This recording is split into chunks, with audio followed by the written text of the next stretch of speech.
You know I can be found sitting home all alone. If you can't come around, at least please telephone. Don't be cruel to a heart that's true. Baby, if I made you mad, something I might have said, please don't forget my hand. The future looks bright ahead. Don't be cruel to a heart that's true. I don't want no other love, baby, it's just you are. Take it on. Don't stop thinking of me. Don't make me feel this way. Come on over here and love me. You know what I want you to say. Don't be cruel to a heart that's true. Why should we be apart? I really love you, baby. Close my heart. Let's walk up to the street. I check and let's say I do. Then you'll know you have me, and I know that I'll have you. Don't be cruel to a heart that's true. I don't want no other love, oh baby, it's just you are. Don't be cruel to a heart that's true. Don't be cruel to a heart that's true. I don't want no other love, baby, you are. You know, love. Thank you. That was done by Frank Souza. Tonight, if he cannot come through and win the 1998 Pro Stock Points Championship, mathematically he is eliminated. There are 7 drivers still in the hunt for the championship in 1998. Those drivers are Rick Martin, who currently leads the chase by 17 points. Chad Chase is second, Bobby Pellin third, Wayne Dion fourth, and Matt Dewey rounds out the top 5. Billy Manchester having a stellar rookie season, and Dave Hutchins are the 7 drivers that still mathematically have a chance at the 1998 Pro Stock Championship. But that's not the only division that's close. All the other divisions are close as well. The Sportsman division, oh, it's just about anybody's race. It's up in the air on who will take the 1998 Sportsman crown. Also in the trucks is tight as well. Just 28 points separate the top 2, Billy Flint and Johnny Tripp in that division. Bobby Betancourt, well, he's just a few points away from his first ever championship in the street stock division, as he's got the largest lead of any of our divisions. And Billy Prisco, running for Rookie of the Year and for championship honors, sets the pace in the Formula 4 divisions. Before we begin, just got a few kudos to thank out to many of our weekly supporters. Of course, they are Pepsi Cola, proud to be pouring here at Seekonk Speedway one more time in 1998. As is Coors Beer, they're located at the Speedway as well as they have been all season long. Mobile with their Fast Track 3 program, New England Racing Fuel, Bald Hill Dodge, Time Warner Cable, they're on hand tonight catching all the feature actions. Torts Bar and Grill, where you can catch all the feature winners each and every Tuesday night and catch all the action on the big screen between 7 and 9. Header column on page 1 of the program. It's also got all the points tallied up for 1998 going into tonight. Now the heats and the features for the Pro Stock, Sportsmen's, and Trucks all give points away, not only for the feature event, except for in the street stocks, Formula 4s, where points are tabulated only in the street stocks. In the feature events, rather. Street stocks are out for the first of their 3 heat events. This is the way they're going to go. On the pole, the 3D rigging, Oliveira's Oil Company car, number 41st ever street stock win. Joe Ferro in the 59, Stacy Moulton in the 16, Bruce Rigo in the 81, Joey Silver in the 40, back behind the wheel, Danny Gamache Jr. in the 92, Kevin Rio in the 18, Brian Connors in the 23, his first time out in 1998. 3-wide action as they come off at turn number 4 to complete lap number 1. Bruce Rigo is up in the 3rd, trying to get by Joe Ferro, and the 13 of Rob Murphy. The 22 of Flint gets kicked out there. 4-wide action across of turn number 4 is the 17 of Kevin Coleman has got a problem. He drops off the pace. He's going to call it an early heat event. He'll come back to the consolation round. Belmont trying to hold on to the lead. Randall sits on the outside As they come off the second corner, now Rhoda tries to make it 3-wide action down the back straightaway as he takes over the second spot. Randall sets in the lead as they come off in turn number 4. Murphy takes a look to the inside as well and takes that position away as Belmont starts the backslide just a little bit early on in this heat event. Ray Gardner next to take his turn on the inside as Rhoda now goes to the lead. Murphy takes a look underneath Randall as they come through 3 and 4, looking for position number 2. Gamache and Regal both get together off in turn number 3, some debris on the track, and Seekonk Sports Trucks still have a ways to go before we can crown their championships. Bobby Betancourt, 52 points ahead. Moulton, De Gasperi is second. Well, he can wrap up his crown tonight and just go into the D'Anthony Vendetti Memorial Weekend and just go to have some fun. It's for their second time of the season, and the Southern New England Gates Pro Stocks. And on Sunday, feature events start at 1 o'clock as well. Getting ready to go back to racing action. Steve Randall and Pete Rhoda to bring him down off the 4th corner. Green is out. We're back underway. And this time Rhoda slides out to the front. Randall settles in for second. Murphy sits there on the inside. Belmont starts to slide back a little bit on the outside. And that moves the 16 of Stacy Moulton up into the 7th position. Make that the 6th position as he gets to meet Paul Mealy. And now takes a look to the inside of Belmont as they hit 1 and 2. So Pete Rhoda's out front. Murphy now takes a look underneath Randall off in turn number 2 for position number 2. The 44 of Gardner still holding on to 4th. Moulton is 5th, halfway by this time. 5 down, 5 to go for Rhoda, Murphy, Randall, Gardner, and Moulton, you top 5.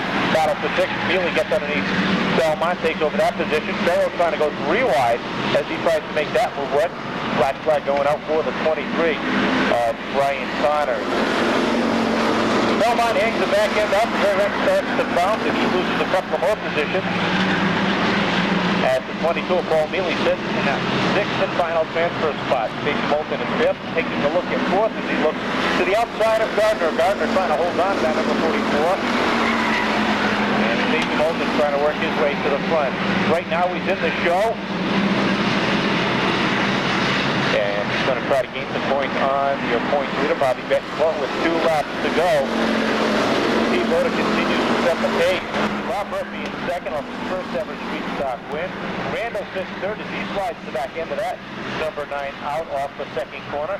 And Stacy Moulton on the charge on the outside. White flag is out one more time around for Pete Rhoda, who's got about a 4-car length lead over the 13 Murphy.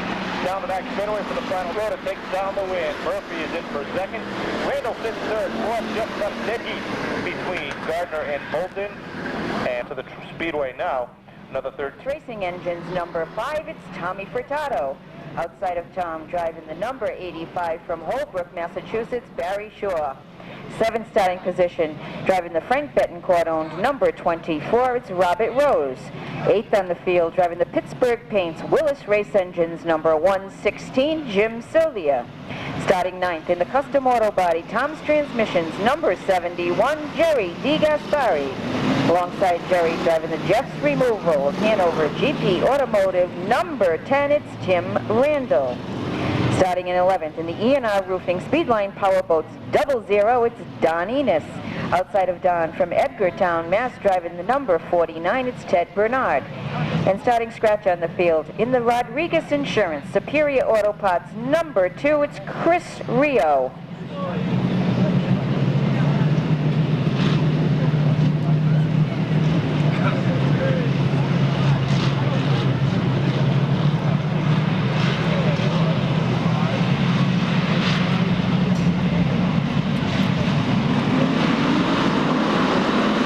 Flags out and we're underway with the second street stock heat of the night. The 32 of Moen getting the early jump. 3 wide action down through the first turn with the 116 of Sylvia hanging it out to dry. The 1 of Gloria moves down up into 2nd spot. Battling for 3rd, the number 5 of Furtado on the inside. To the outside is the 65 of Eddie Moniz that he started 2nd in this heat. Warrior in the 1 gets a little high coming off the 2nd turn as he collect himself, but that gave the 5 of Furtado the chance that he was looking for to squeeze underneath and take over 2nd position, but not for long. Warrior has time to close the door on him, forcing the 1. Furtado moves back to battle once again with the 65 of Moniz. Side by side, Dyson and out down the backstretch. Once again, the 116 of Sylvia liking that 3rd groove here tonight.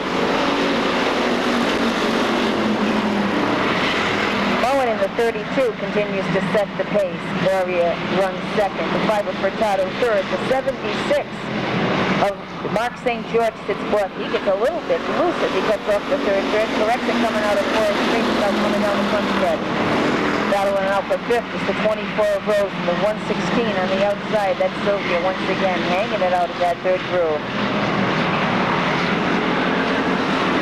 Halfway marker being shown this time by is the 1 of Gloria gets inside. Mullen dumbing down the front straightaway as they come out of 1 and 2. It's Gloria taking over the lead. The 5 of Furtado following suit. The 32 of Rob Mullen got a little bit too high and left the door open, allowing these guys to get underneath and take away his spot. Now the 76 of St. George comes down to battle him out for the third running spot. Mullen holding on with all he's got, trying to maintain a finish to work his way up into the feature event, but he's losing positions lap after lap. Gloria sets the pace. Furtado's in second. Mark St. George third. The 24 of Rose now coming in to take over fourth position, forcing Mullen back one more spot. Di Gaspari and Sylvia do battle now side by side as they come down the front straight. As Kenny Simone indicates 2 laps to go. Just 2 more times around for the 1 of Gloria, who is hoping to take down this street stock heat. White flag is in the air, and this time by Gloria continues to set that pace.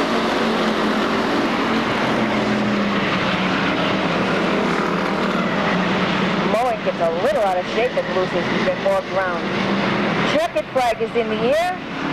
Number 1, Dave Gloria, followed by Tom Furtado, Mark St. George, 24 of Rose, Gary Di Gaspari in the 71, the 65 of Eddie Moniz, and the 85.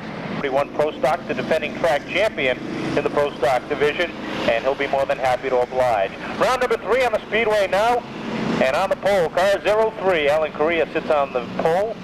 The quality fence, Sanford & Sons Auto Parts automobile. Starting second is the 01 of Vincent Sarandos. Starting third, the Interstate Navigation Company, Spear Construction, car number 62 for Steve Sisson. Outside of Steve, car number 72 for Al Clements III. Gary Wainwright is fifth on the field, the KTSI Trucking, Circle Performance Chevrolet. Outside of Gary, the Danny's Auto Body, Safeguard Transmissions, car number 30 for Rick Blight. Starting seventh is Rich Cavallaro in the sponsor wanted car number 6. Outside of Rich, the Sylvia of Motorsports, number 0 for Wayne Sylvia. Eddie Plant starts ninth. He drives the Lenny's Lounge, Fox Fuels, car 05.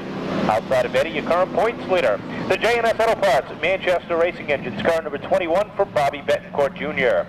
11th on the field, car number 68. Tom Murray sits behind the wheel of the Murray Motorsports automobile. Outside of Tom, car number 67 for Nancy Sherman. And starting scratch, the Demo Plastics, Rick Varaca Auto Repair, car number 26. It's Peter Fernandez IV, looking for the green flag off the fourth corner. Kenny Simone waves it high in the air, and we're underway. Correa sets the pace through turns 1 and off of turn 2. Sisson takes a look underneath, can't get it done as Cavallaro goes around on the back straightaway. And look at Bobby Betancourt, jumped 3 wide. Already passed a half a dozen cars as they come off the fourth corner, but that's all going to be Canard as the caution comes out for the 6 of Cavallaro, who's stalled off of turn number 2. Is complete.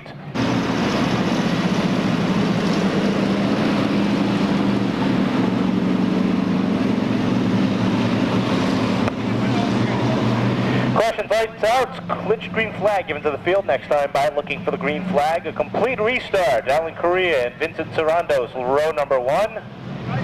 Steve Sisson and Al Clements, row number 2. The top 3 rows have not changed. Big change comes from Wayne Sylvia on back. Sylvia's moved up 1 position, as has everybody behind. And the 6 of Cavallaro has been moved all the way to the rear of the field. Green flag is out. We're back on the way. Correa again slides out to the front. Sisson took a look underneath before they hit turn number 1, but settled back in.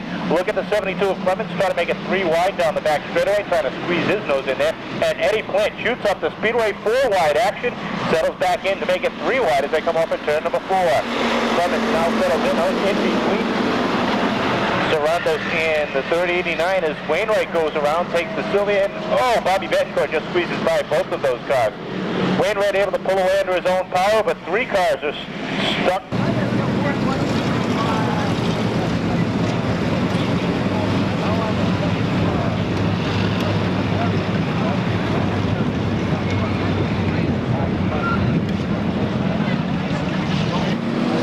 laps remain. 6 cars will make the move up to the feature. The rest will have to go through the consolation round. Later on this evening, Alan Correa, Steve Sisson will be first and second. Alan Correa and Bobby Betancourt will be third and fourth, with the 0-1 of Vincent Sarando fifth.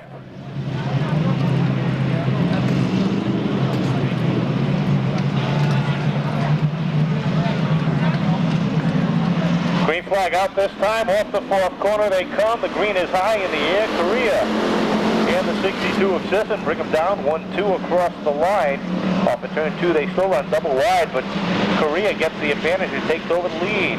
The 72 of Clement slides in for second. The 62 of Sisson is third. Eddie Plant is fourth. This is 0-5. The 21 of Bobby Betancourt fifth.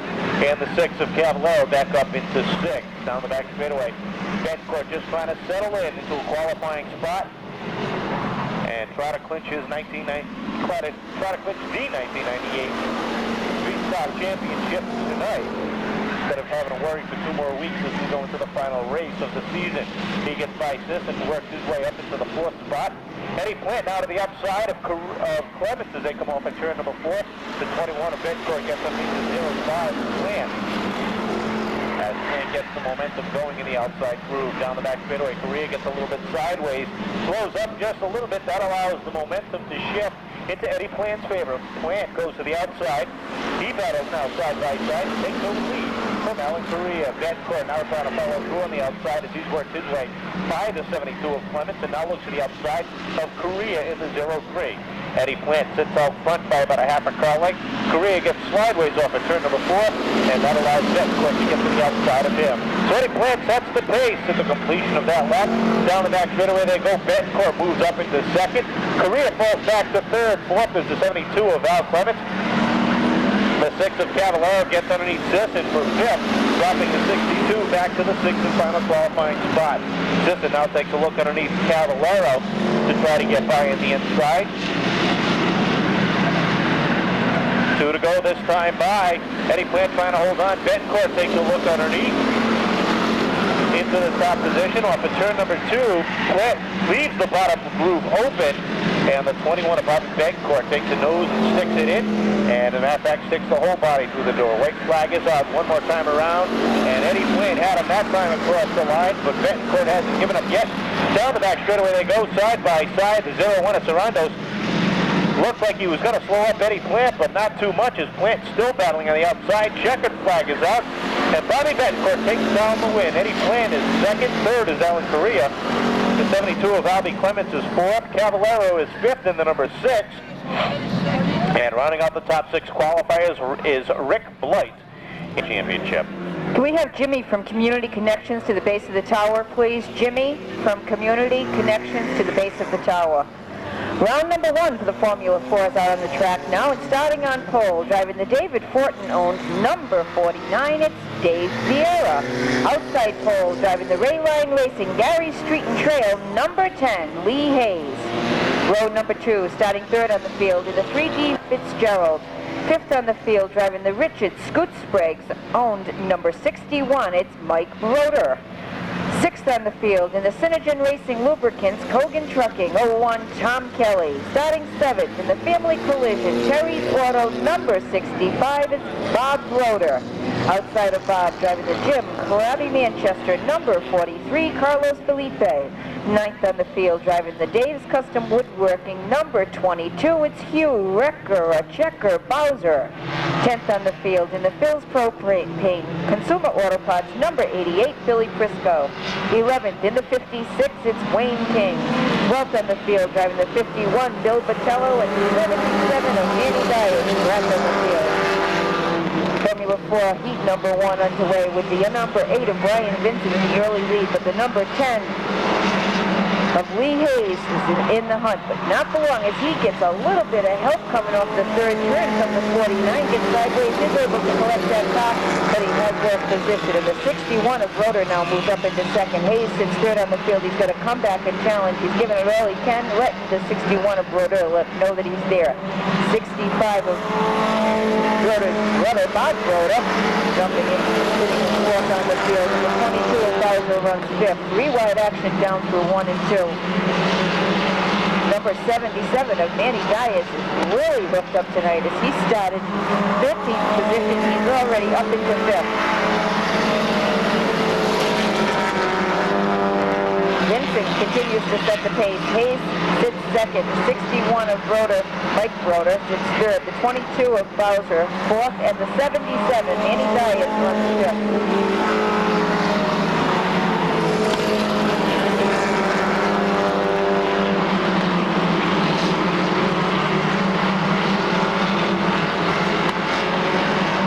Bowser in the number 22 looks to the outside of Mike Broder, 61. Wants to make that pass as he goes down into turn number 1. Side by side now down the backstretch. Bowser a little high, nearly kissing the wall, but he managed to hold on to that car. Comes on back in and he takes over a third running spot from the 61 of Mike Broder.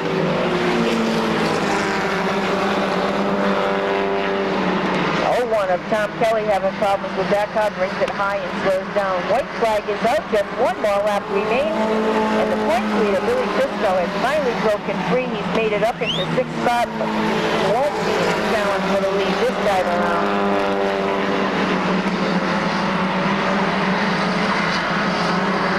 Ryan Vincent in the number 8, taking down the win. Lee Hayes second, 22 Bowser third. The 61 Mike Broder fourth. The number 77 of Manny Dias fifth. 88 Billy Fisco sixth. The 56 driven by Wayne King finishes 7th. D. Anthony Vendetti Memorial coming up in October. Round number 2 out on the track now, and here's your lineup. 13 cars will take the green flag. 8 laps will be the distance. And on the pole, car number 70, the Guy Motorsports. Ford Lenny Guy. Outside of Lenny, the Lightning Electric, Ralph Settle Salvage. Car number 80 for Field United Textile Machinery. Apollo Radiator, car number 69 for Guy Liggett. Outside of Guy, the East Bay Manufacturing Fireball Heat Treating, number 17 for Lance Canberra. 7th on the field, the Home Depot CNC Rigging, car number 0 for Ron Casto. Outside of Ron, the number 85 for Michael Vaines. The Home Depot, Alpha Page, car number 9 is next. Mike Rabello behind the wheel. Outside of Mike, the A&A Auto Parts, Pellin Towing, car number 35 for Dan Perry. Starting 11th on the field, car number 19 for Ray Pepin. Outside of Ray, car number 31, the Dias Motorsports automobile for Jonathan Bradshaw. And starting scratch on the field, the Hall's Garage, Taylor's Garage, number 11 for Mike Chatterley.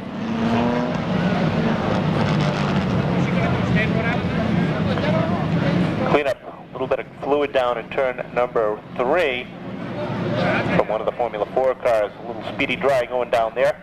One more time under caution before we go to green flag. And just a reminder, before we get going with this event, at about just a half an hour before we call off the first round of Lucky Numbers out of tonight's Racing Souvenir magazine. That magazine is available down here at the base of the tower at the Seekonk Speedway novelty booth. Or you can catch it from one of the vendors. If you are here, check out the 1998 Seekonk Speedway wares. The guy and Eric Maluk will bring them down.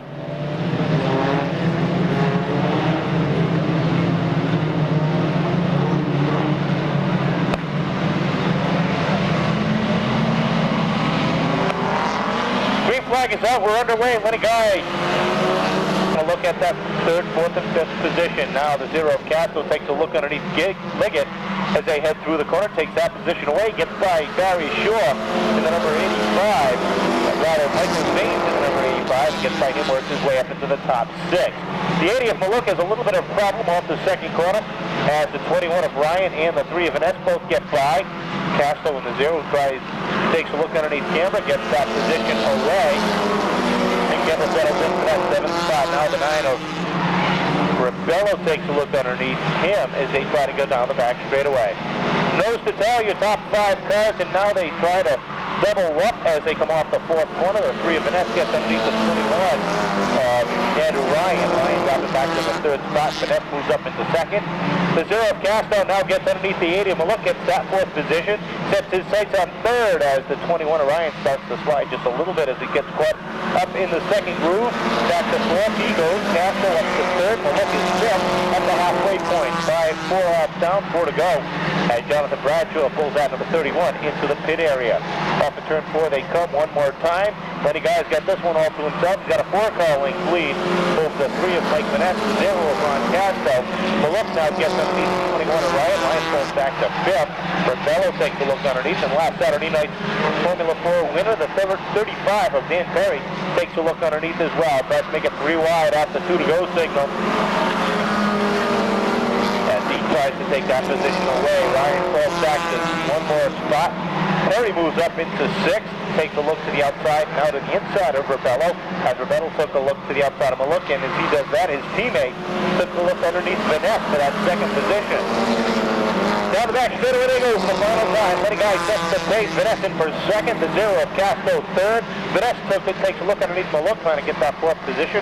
Maluk just up high, but not high enough. As the checker comes out, Guy takes down the win. Vanessa for 2nd, 3rd is the 0 of Ron Castro. 4th is the 35 of, rather the 80 of... On the field, driving truck number 66, it's Richard Morse. Outside of Richard, from Tiverton, Rhode Island, driving truck number 55, Ray Parent. Starting 5th in the World Wrestling Federation DF Prey contracting truck number 4, it's Robin Sloan. Outside of Robin, driving the J. LeMay Construction Rickles Car Wash, truck number 17, Joe LeMay. 7th on the field in the Dick Knowles number 65, it's Pat McRowan. Outside of Pat, driving the Frank and Vinny's Chuck's General Cleaning, number 87, Tracy Ouellette. Starting 9th in the Westport Excavating Davis Auto Salvage, number 26, last week's feature winner, Mark DeJesus. Outside of Mark, in the Arcan Spring A&M and Auto Body, truck number 21, Brian Clark. 11th in the Columbus Oil, number 14, it's Jay Macedonio. Alongside Jay in the Herb's Auto Sales, number 13, Billy Flynn. And scratch in the number 94, Dawn Carrero. Kenny Simone giving him the green flag as they go side by side to dice it out for position and down the back straightaway. It's the 33 of George Rigo taking the lead away from Nick Macedonio in the red, white, and blue, number 92. Robin Sloan to the 66 and Richard Morse looks to the outside of Sloan as they come down and through 1 and 2. Sloan holds on to 3rd position. Morse sits 4th. The 65 of McClellan 5th and the 17 of Joe LeMay running 6th. Last week's feature winner, number 26 of DeJesus, that's 7th on the field. And side-by-side battle for position behind them, it's the 14 of Macedonio and the 87 of J.C. Ouellette. Sloan in the number 4 tries to get underneath Macedonio in the 92. It doesn't work. And the number 66 of Richard Morse having a problem with that truck. Gets really high. He has to pull up to the wall, loses position, and now sits just in front of last place truck, the 94 of Guerrero. 33 of Rigo is just pulling away from the remainder of the field. The 92 Nick Macedonio leads the remainder of the pack. Robin Sloan comfortable right at the bumper of Macedonio. 65 of McCowan sits right behind her. This time by a halfway marker being shown as 33 of George Rigo continues to put distance between himself and the rest of the field.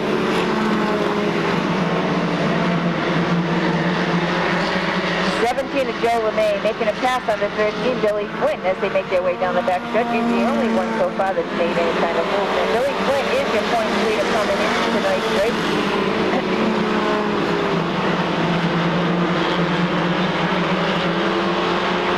Look at George Rigo just continue to pull away. He's nearly half a track away from the remainder of the field, leaving them to battle it out for position as he sits snugly in the lead. It looks like he's out for a Sunday cruise.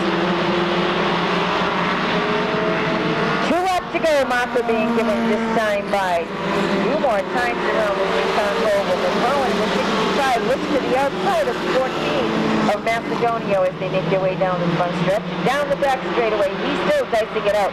Trying to take that position away. Just 1 more turn around as the ivory is in the air. 55 apparently has a problem with it.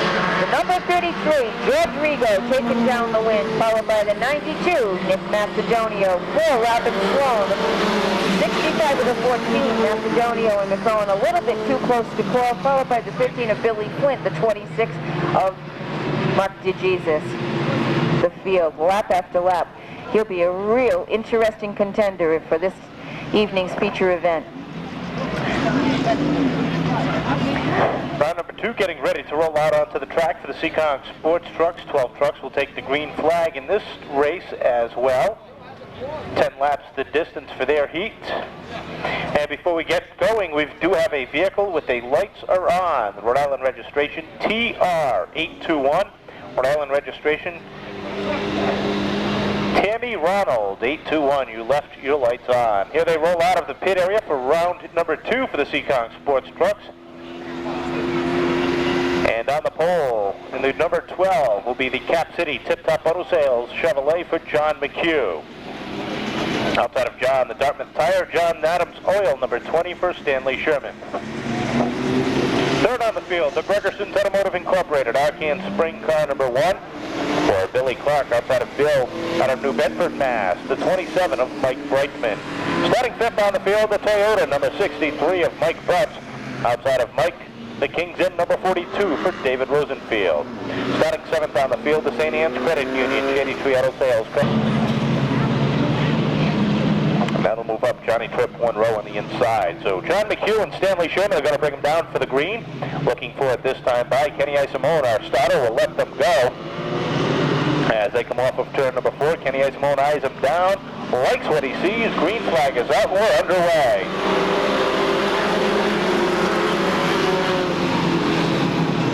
McHugh trying to hold on into the lead, but the 20 of Sherman giving him a good battle as they head down the back straightaway. The 1 of Clark and the 27 of Brightman right there behind. As the top 5 trucks under a blanket off the fourth corner. Stanley Sherman's going to get credited with leading lap number 1. McHugh in for second. Clark is right there as well. Number 18, Johnny Tripp, a black and blue, number 18. Trying to hold on, trying to get into a qualifying position. Currently left second in the 1998 Seekonk Sports Truck points chase. Looking to catch the 13 of Billy Flynn. Changer second as McHugh starts to get a little squirrely down the back straightaway. As Clark gets by, now the 63 of Butts gets a little loose. Almost goes around, able to save it. As he settles in first fifth. 3-wide action. Look at the 3. Jeff Carter going around 3 wide. Got around Kiefer in the 2. Got around the 18 of Tripp. Now took a look to the outside of Casper in the 28. As in front of them, the 27 of Brayman goes around. McHugh doing a great job holding on to that number 12.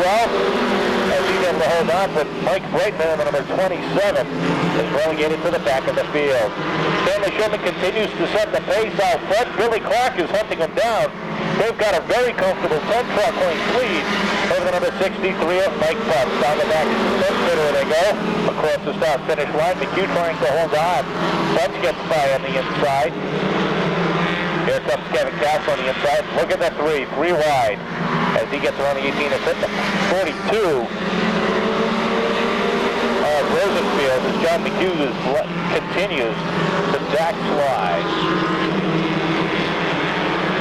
Up front, the 2 trucks, the 20 and the 1, continue to pull away and set their own pace, comfortable where they are running. Mike Butts, however, does not have that luxury. He's hit third on the field, and he's got a lot of pressure behind him. The 28 of Kevin Casper is right there. So is Ray Soulier and Johnny Tripp, as well as the Deuce, Tom Kiefer. 2 to go this time by. And the 20 of Stanley Sherman is a comfortable 3-truck length lead over the 1 of Billy Clark. They've opened up a full straightaway lead over the rest of the field. Mike Butts still sits third with 1 more time around. The 28 of Casper is fourth, with the 24 of Rui Soulier now up into fifth. Billy Clark in for second. Third, it's going to be Mike Butts with Kevin Casper fourth. Fifth is Ray Soulier.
John McHugh, the 27 of Brightman, and the 84 of Bernie McDermott rounding out the field.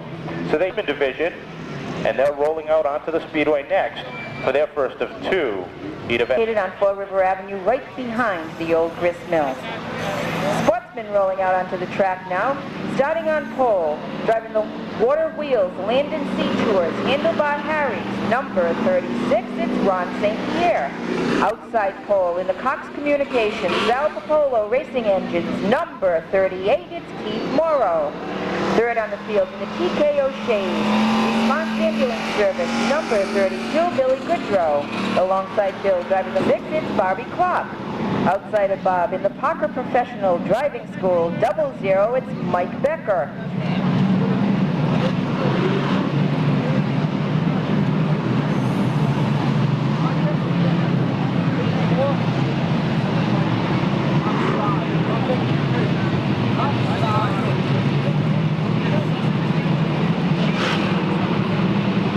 In addition to being able to see what the points are all about, you will have an opportunity to win a prize.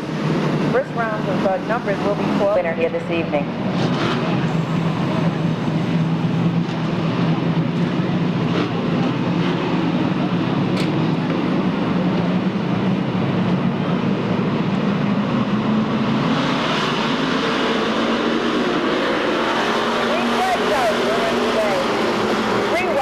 Already in the sportsmen as they come down through 1 and 2. Everybody wanting a piece of that fine property with this front. The 636 of Ron St. Pierre sat on pole. He is holding down the really going to be strong. Inside of St. Pierre as they come down through 1 and 2. Down the back straightaway, and Billy Goodrow is going to take over the lead. The 4 of Steve Taylor is hot pursuit right on the bumper of Goodrow. Down to the 99 going down. Same amount of action. That inside lane is the way to be. Where to be for the sportsman right now.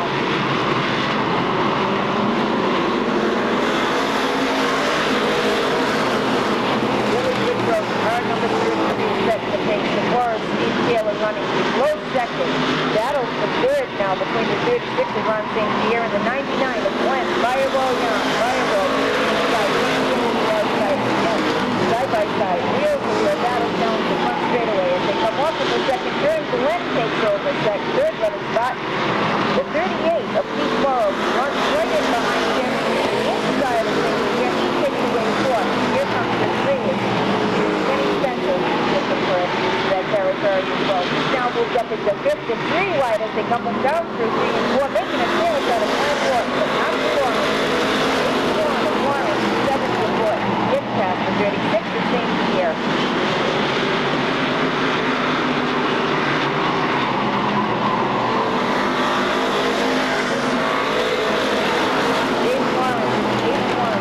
Inside of Glenn Lawton, that's that pumpkin machine, but Lawrence is still running strong.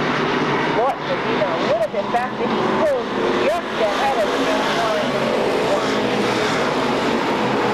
the 4 Taylor is closing in now on the 32 of Billy Goodrow. Will time run out before this heat is over with? We'll know in just a few minutes. Lawton looks to the outside. Remember the number 3 as they come down the front straight. He's got lap the traffic in front of him is Keith Morrow, so he's right ahead of the 70 of Lawton. 2 laps to go, Marco being shown in the 9 by 2 more laps to go. Side-by-side action continues.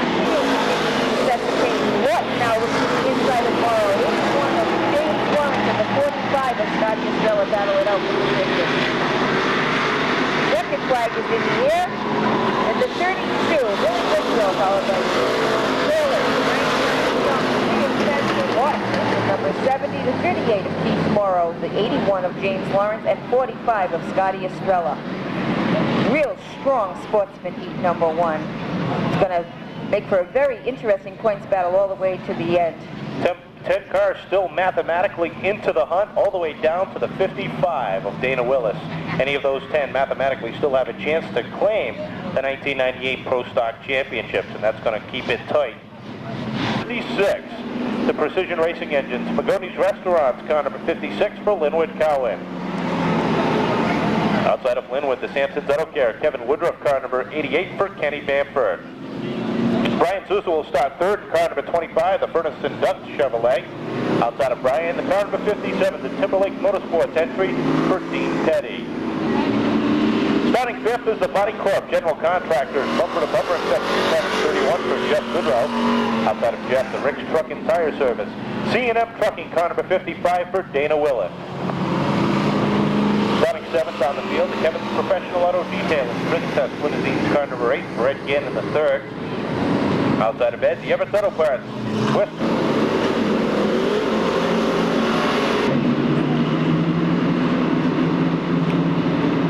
Looking for the green flag off the fourth corner. And Kenny Simone lets them go for their 12-lap heat event around the finish line. They count as Brian Sousa, the number 25. On the outside of the front row is Kenny Bedford, elects to start at the rear of the field. And Lewis Cowan gets off the pace, jumps off the gas, and everybody else trying to bunch up behind him. Couldn't do it as Cowan goes around on the back middle. And a puff of smoke. Caution light comes out.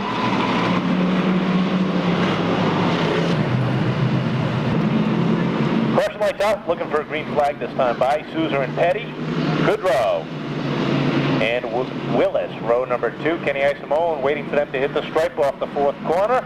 And they hit the stripe, they hit the gas. Kenny waves the green, goes back in the way. The 25. Brian Sousa slides out front. Dean Petty trying to hold on to the outside as they go down the back straightaway. Goodrow now sits third. Adam Gannon slides underneath the 55 of Willis, trying to take over fourth. And look at the zero in. Rusty Ryan, they get the 3 wide down the front straightaway as the 55 and Dana Willis got a little loose. Ryan got underneath, takes the 5th position away. The 42 gets by as the 55 of Willis gets off the throttle, lets the field by before he gets it back in. Battle now for second, and Petty tries to hold on, but Goodrow is right there. That's Jeff Goodrow in that black number 31 as he tries to get by on the inside. Gannon is up to 4th, 5th is the 08 of Bryant, and the 42 Fabulous 36. Dana Willis is going to take that car into the pit area. Looks like he might have a flat left rear tire as he goes into the pit. That will make for an ill-handling race car. Sousa continues to set the pace. Goodrow now gets a look underneath Petty. Petty is off. Shut the door, but it looks like he stubbed the toe of Goodrow as he got a little sideways off the corner. Gannon still sits fourth with Rusty Bryant breathing hot on his tail. As Bryant takes a look underneath him, they head down the front straightaway. And meanwhile, the 21 of Craig Goodrow has gotten underneath the 42 for that 6th position. Halfway by this time by off the fourth corner. And the 25 of Brian Sousa continues to set the pace. The 57 Petty trying to hold on. Goodrow is not giving up yet. Takes a look underneath on the back middle. He's got a run going on at this time. Has got to back off as Petty shuts the door, slides up high. That opens up the bottom again. And Goodrow is in there. But how far is he? There he is. He's all the way in. Now, Goodrow to the inside. Petty on the outside. That's the battle for second position. Off the fourth corner, your leader comes all alone. Battle for second as the 31 of Goodrow gets by. Now the 8 of Gannon tries to follow toward the inside as Petty tries to shut the door. But more people are coming in, saying, hi, welcome, give me a cup of coffee. Now he shuts the door. Nobody else is coming in. Slides out of turn, number 4. Gannon again takes a look to the inside. That's the battle for third going on right there. Not only is third position at stake, but delicate point. Points are at stake now. Gannon tries to give him a nudge as he goes in the corner. Petty pushing off the fourth corner to go this time by. Gannon now in the door as he tries to get through and get some of the hors d'oeuvres. Petty trying to hold on the outside, gets a little loose off the corner. Gannon lets him know he's there. Gives a little nudge. Petty slides up the racetrack off at turn number 4. Right flag is out final time around. The battle for third continues. Petty does not want Gannon to get by, but Gannon takes over the third position. Petty sitting right there, settles in for 4th. Off the fourth corner as Brian Sousa takes down the win. Second is the 31.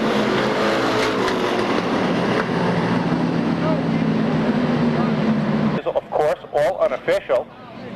And we'll get those results to you as soon as we can. As we told you, following that heat event, we would call out the first round of lucky winners. So if you've already picked up one of tonight's Racing Souvenir magazines, pick it up and open it to the center page, the Cisco's Performance page in your program. Cisco's Performance, of course, is located on Walcott Street in Pawtucket, Rhode Island. Some of the prizes that are being given away: a $25 gift certificate to the Villa Restaurant, Borough, Mass. A family pack gift certificate to the Old Country Buffet on Route 6 in Seekonk. Bowling passes to the East Providence lanes in East Providence, Rhode Island. A sub sandwich from Subway Seekonk, located up the road in the Blockbuster Plaza. And t-shirts from Coors Beer, one of our proud season sponsors. First round of lucky numbers are 16. Those are the first round of lucky winners in tonight's Souvenir Racing Magazine. If you have one of those numbers, head down to the base of the tower now. First Pro Stock heat out on the field. Now sitting on pole, driving the Emerson Cumming Gills Welding, number 87, it's Mike Cavallaro. Outside pole in the Cisco's Performance Center, Parkside Construction, number 47, it's Ron Nordbeck. Starting third on the field in the C&M Trucking, Bartlett Consolidated, number 44, it's Jimmy Rosenfield. Outside of Jimmy in the Industrial Electric Luxury Bath Liners, number 15, it's Mike Hassel. Starting fifth, driving the number 28, it's Todd Henshaw. Sixth on the field in the Rainbow Rentals BOC Gases, number 95, it's Billy Manchester. Starting seventh in the Seekonk Isuzu Dell's Lemonade, number 99, it's Wayne Dion. Outside of Wayne in the G. Lopes Construction New England Recycling, number 24, your Currents Point leader, Radical Rick Martin. Ninth on the field from Tiverton, Rhode Island, driving the number 91, it's Charlie Rose. Outside Charlie in the Berkeley Used Auto Parts, number 33, it's Ray Lee. And final starting spot, driving the Universal Ambulance Subway Sandwich, number 20, it's Tom Scully.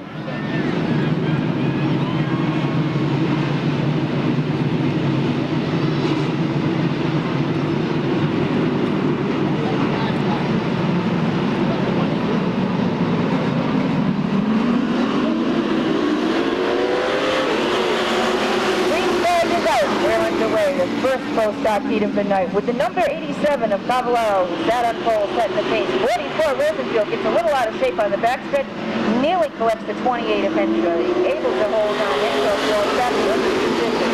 47 of Nordbeck now looks to the outside of Rosenfield as they come down the back straightaway. Rosenfield makes a dash to the inside as Cavallaro got a little bit high. Side by side coming off the fourth turn. Jimmy Rosenfield takes over the lead. Cavallaro runs to the outside, sitting second on the field. Battles for third now between the 15 of Hassel and the 47 of Nordbeck. Hassel in the 15 gets underneath Nordbeck, taking over third spot. Nordbeck a little bit too high. 95 is really Manchester gets underneath and he takes over that position as well. Side by side behind them, the 28 of Todd Henshaw with Radical Rick Martin to the outside. Martin in the hunt looking for points all the way down to the third round of points. Third stop. Points champion right here this evening.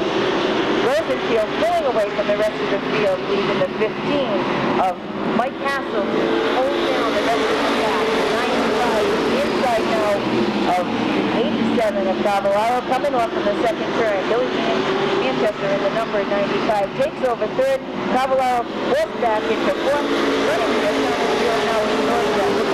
Inside of Nordbeck, the 28 of Henshaw. Right behind Nordbeck Nordbeck is the 24 of Martin. Halfway marker being shown this time by as the 44 Rosenfield continues to set the pace. Martin caught up in the traffic, is unable to hold on to position.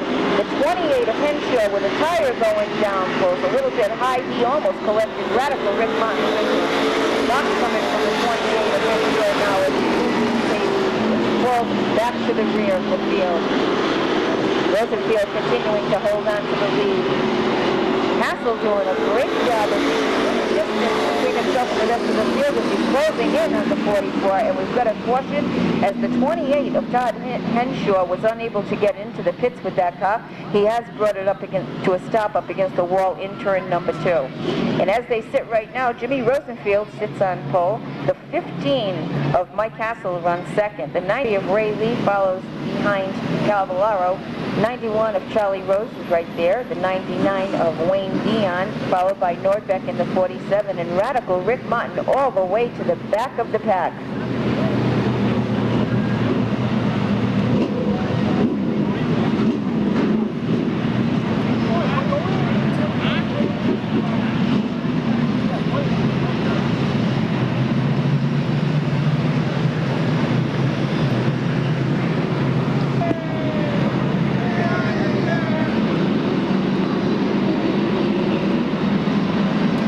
into tonight's feature events, the Pro Stock points, of course, are tight. You do realize that they do run for points in their heats as well as in their feature events. Going into tonight's racing, Rick Martin is just 16 points ahead of Chad Chase in the number 46. Chad had a problem with that car last week, which cost him a few points as he was a little bit off the pace. I'm sure that car is corrected and right back up to snuff again this evening.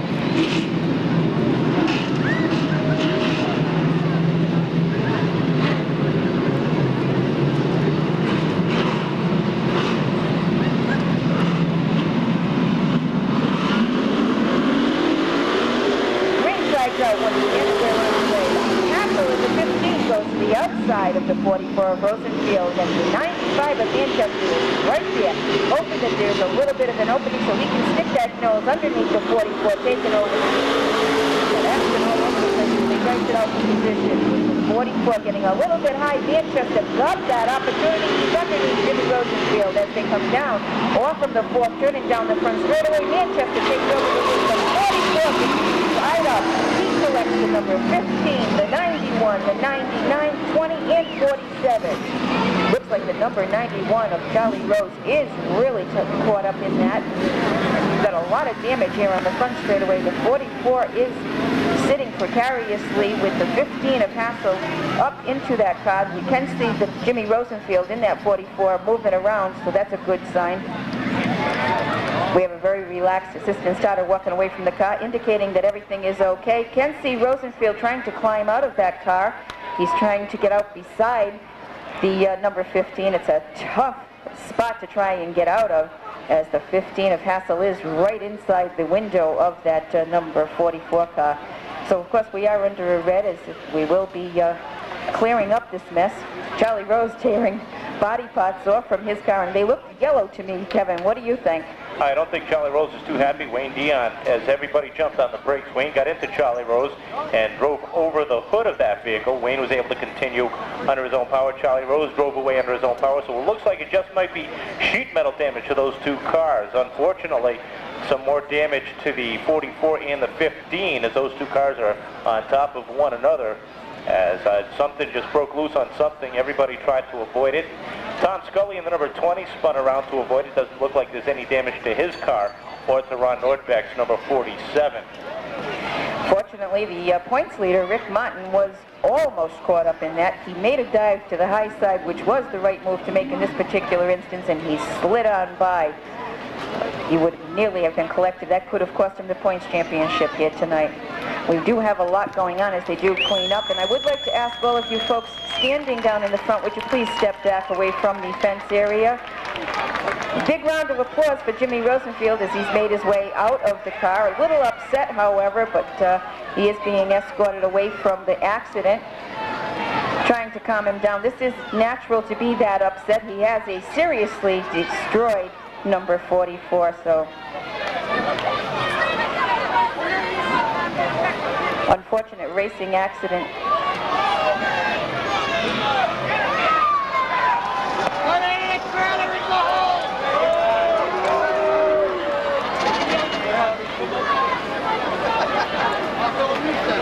Yeah, I know you will.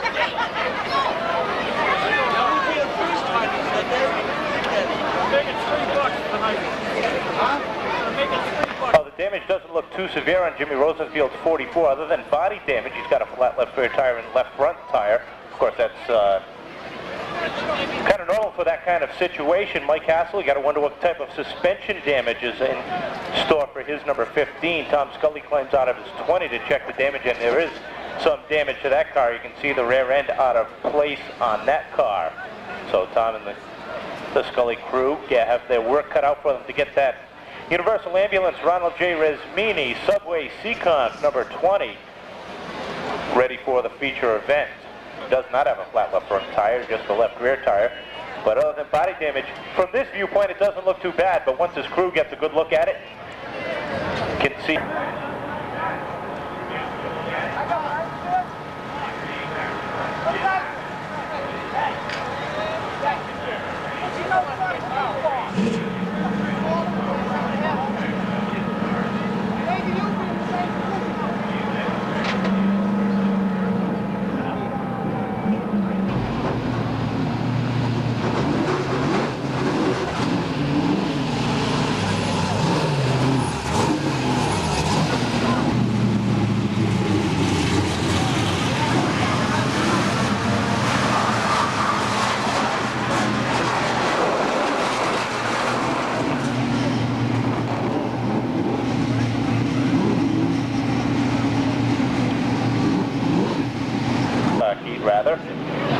Billy Manchester, Ray Lee, periodical visitor in 1998. And with all that's happened, Rick Martin just worked his way up into third. So anywhere he finishes in the heat, Chad Chase has got to at least duplicate it, or if not better it, in order to keep pace with the current Thompson Speedway champion. Congratulations going out to Rick Martin, who just picked up the championship down at the new Thompson Speedway a couple of weeks ago, looking to duplicate that feat here at the action track of the East.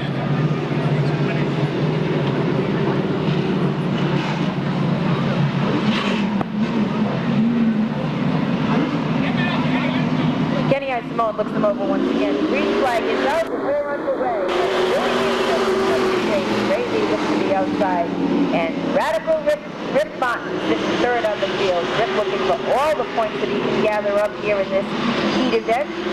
When he gets into that event, not that much stronger as he went in with 16 points over Chad Chase tonight. Side by side down the back straightaway, the 33 of Ray Lee looks to the outside of Billy Manchester. Manchester able to hold his own, but able to take the only by a hair, as here comes Ray Lee right back into the hunt once again. Rick Martin sits right on the tail of Manchester, third on the field.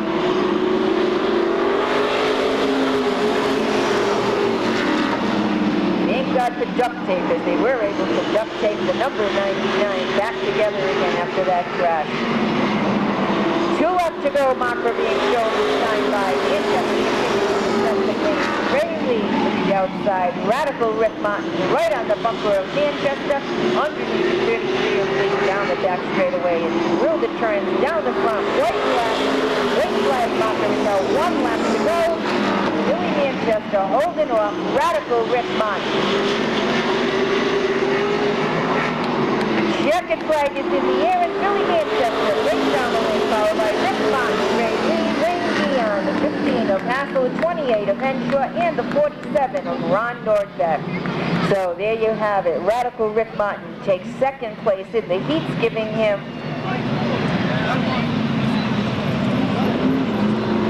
14 more points added on to his total as they work their way up into the feature event.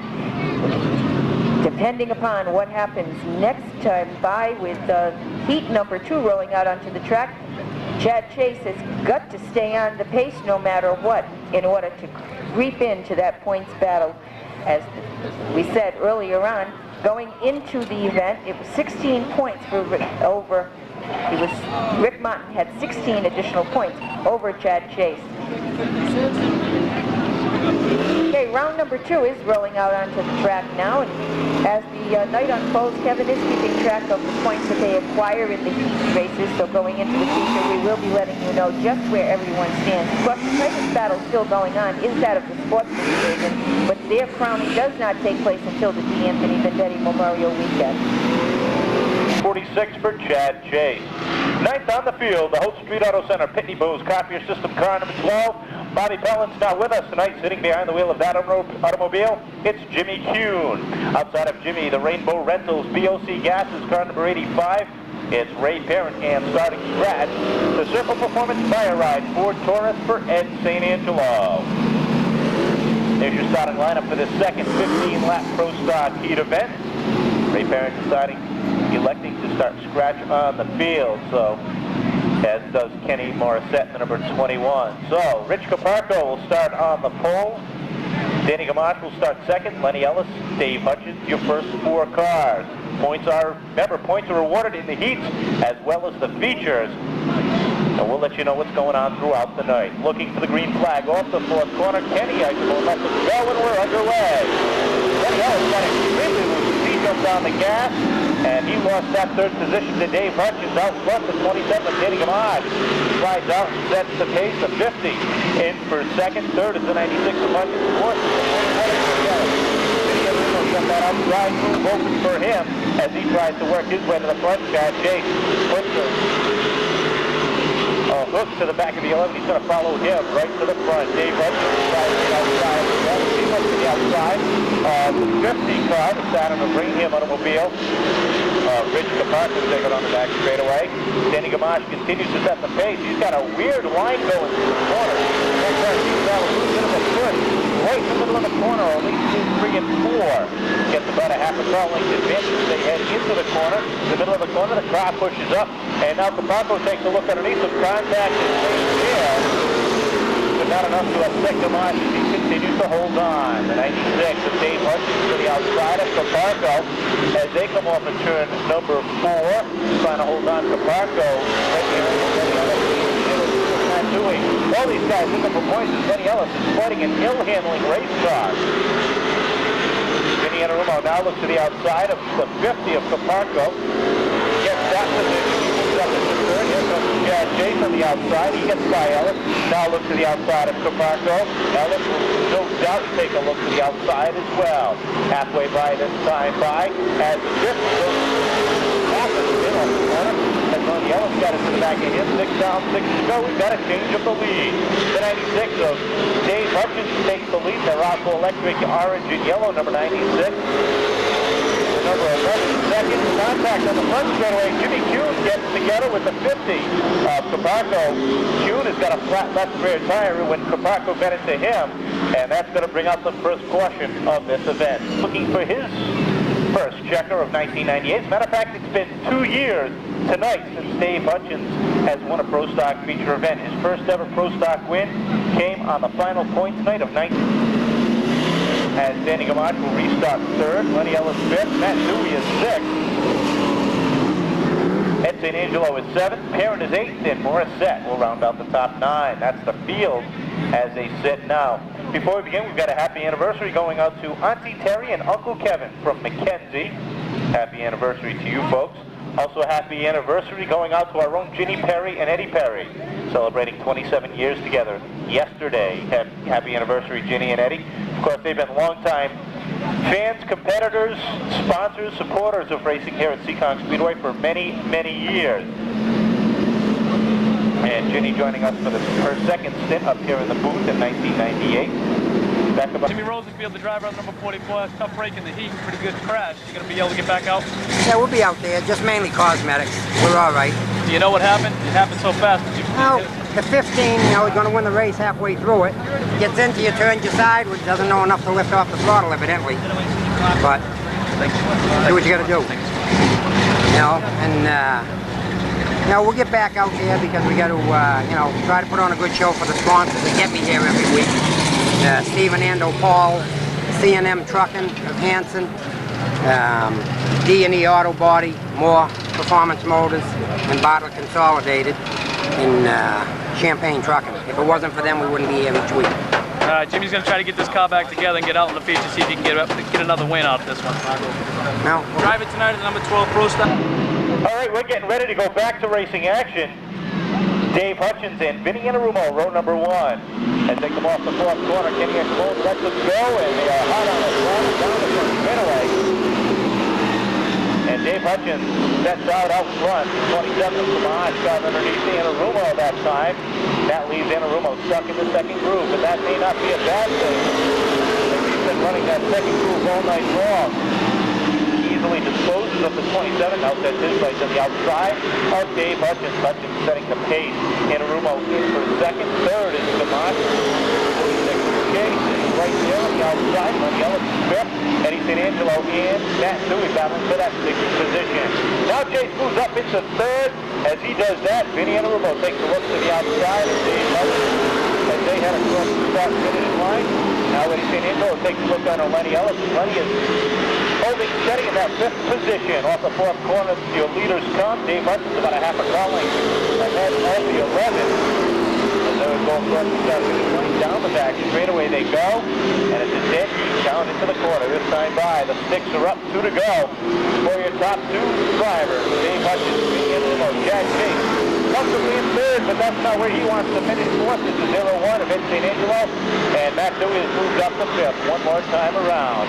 White flag is out across the start-finish line, and Anarumo's got the advantage that time. Now moves back to second, but not for long. Down the back straightaway, dead heat across the center. Off the fourth corner, the checkered flag is in the air, and taking down the win will be Vinny Anarumo, the 96th second.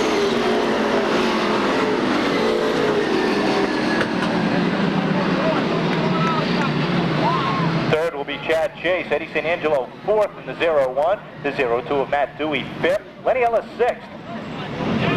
The 12 of Jimmy Kuhn is 7th. The 27 of Gamache 8th. 9th is the 85 of Ray Parent, and the 21 of Kenny Morissette rounding out the field in that one. So there's your Pro Stock heats. Auto Sales, number 12, John McHugh. Starting third on the field, driving truck number 66, owns number 94, it's Dawn Carrero. Outside Dawn in the Virginia McDermott, number 84, it's Bernie McDermott. Starting 7th on the field, driving the Chuck's General Cleaning, Ziggy's Auto Specialties, number 87, it's Tracy Ouellette. Starting 8th in the King's Inn, number 42, David Rosenfield. And scratch on the field, driving Ernest Burdett, number 55, it's Ray Parent. Up following this, and continuing to tell you about the DAV, I do want to remind you that if you are planning on camping, there will be facilities next door here available. There is, of course, no running water, so be sure and you bring in plenty of water for the weekend. They will allow you to camp right next to the main parking area here in the front section of the racetrack. And if you are planning on staying the weekend and you haven't picked up a hotel room, I would strongly suggest getting on the phone tomorrow and trying to make a reservation, because the last I heard there were only a handful of rooms available.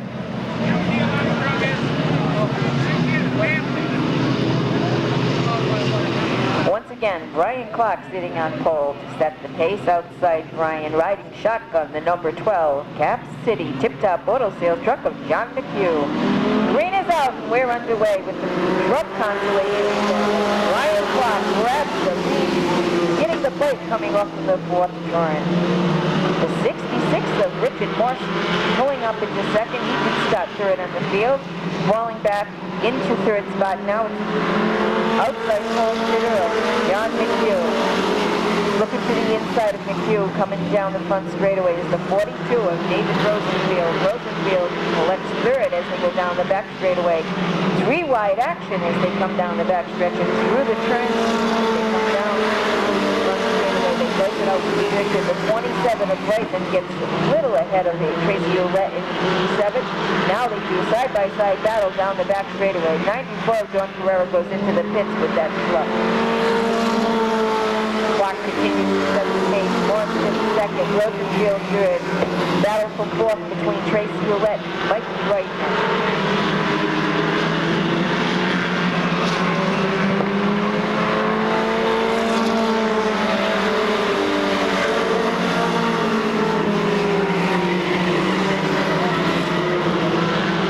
Clark continues to pull away from the rest of the field with that number 21. He is being shown halfway markers this time by. Richard Morse doing all that he can. Reel in the number 21 of Brian Clark. David Rosenfield hoping to take down a good finishing position and work his way up into the feature, as he does sit 3rd on the field. Right to the 27, a little loose as he comes off the 4th turn. It looks as though he's having a problem handling that truck here this evening. Doing everything he can to hold on to it and not lose qualifying spots. That will give him the opportunity to steer that truck to go into the feature again.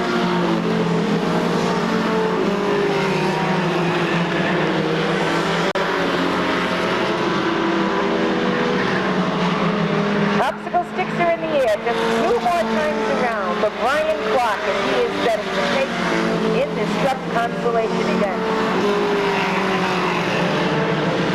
66 of Morse slows seriously on the field, and 2 trucks are able to get past him with the white flag in the air. Both the 87 of Ouellette get past 42 of Rosenfield now battling with him. Morse looks like he's having a real hard time holding on to that truck.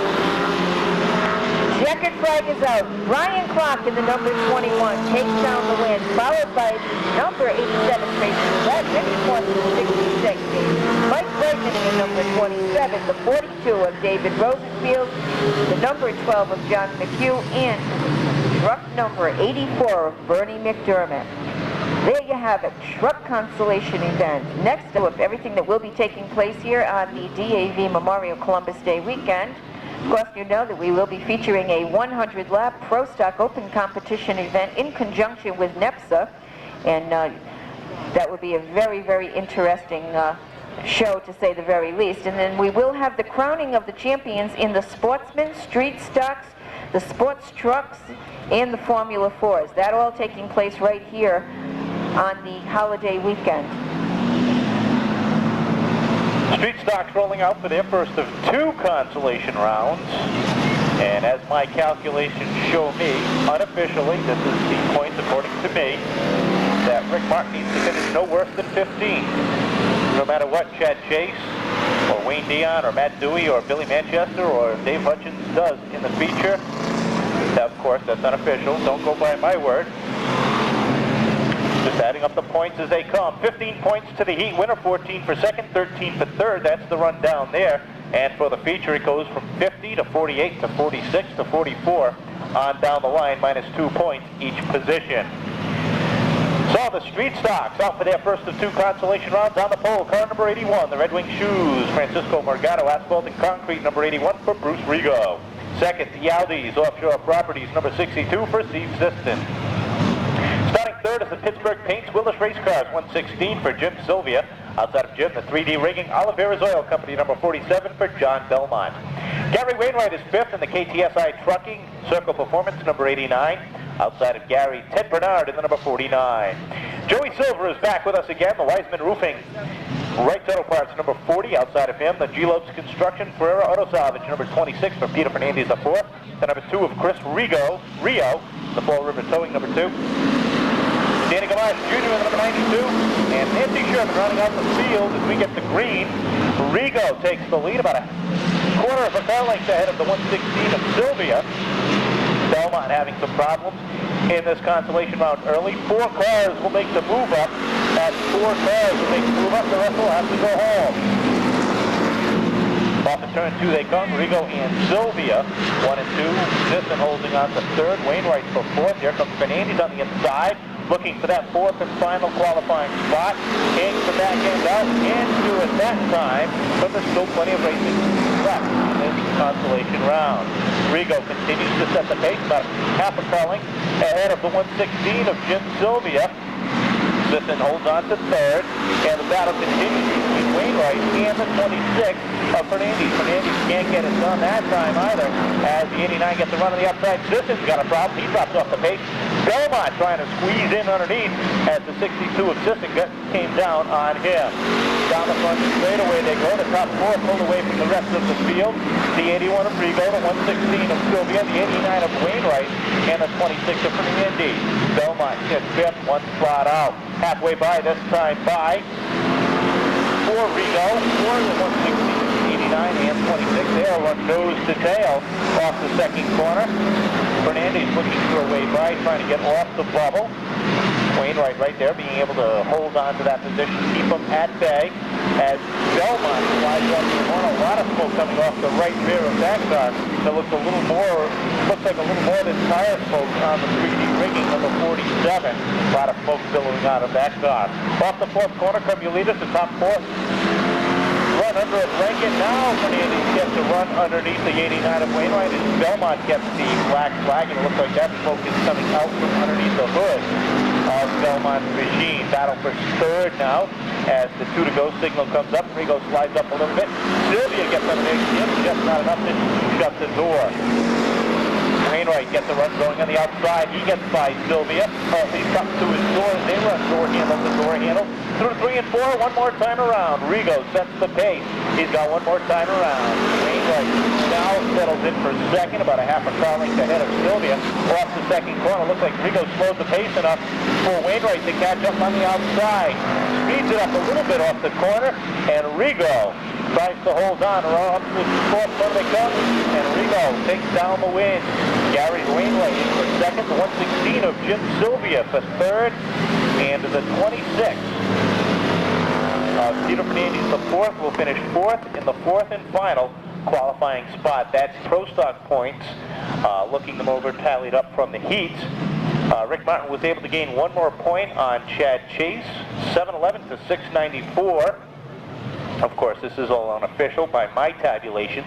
The number 12 still sits third in points, drivers and owners, but they are a little bit different now. Bobby Pellin has 673 points. That's how he's going to finish out the night, but 682 points goes to the owner of the vehicle. The 99 of Wayne Dion is fourth with 670, tied with Billy Manchester, having a great rookie season in that number 95. And Matt Dewey is still in the hunt with 668 points, and the 96 of Dave Hutchins still in the hunt as well. Of course, that Rick Martin needs to finish no worse than 15th, according to my tabulations. Round number 2 for the consolation events, rolling out onto the track now. Sitting on pole from Holbrook, Massachusetts, driving the number 85, it's Barry Shaw. Outside of Barry in the T&D Demolition, Bass Ready Rooter, number 55, it's the Moose Man, Joe Farrow. 2, Rob Moen. 5th on the field in the Smithfield Kennels, U.S. Liquids, number 17, it's Kevin Folan. Starting 6th. Driving the number 0, Wayne Sylvia. 7th on the field in the Jeff's Removal of Hanover, GP Automotive of Pembroke, number 10, Tim Randall. 8th on the field, driving the number 23, it's Brian Connors. Starting 9th, in the number 68, Tom Murray. Outside of Tom, in the E&R Roofing, Speedline, Powerboats, 00, it's Don Enos. And last and final starting spot, driving the number 18 from Fall River, Massachusetts, it's Kevin Rio.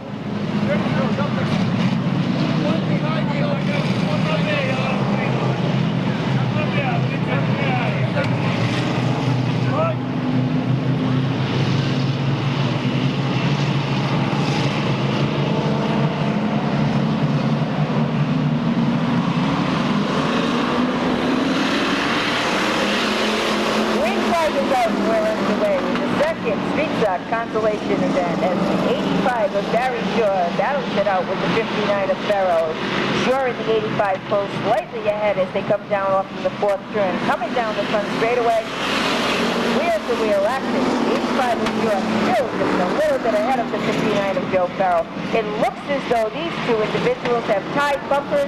The 85 gets around as they try to separate. Shaw slides into the infield now, giving the 17 of Boland just the instant he needed to get past the two vehicles. Boland gets a little sideways off in the first turn. Real excited, holding down the lead now. So now the 17 of Kevin Boland holding down the lead. Farrow collected himself in the 59. He is back underway. The first portion of the evening is out. You see sparks coming out from underneath that car. Or the 59 of Joe Farrow when they did lock together their bumpers.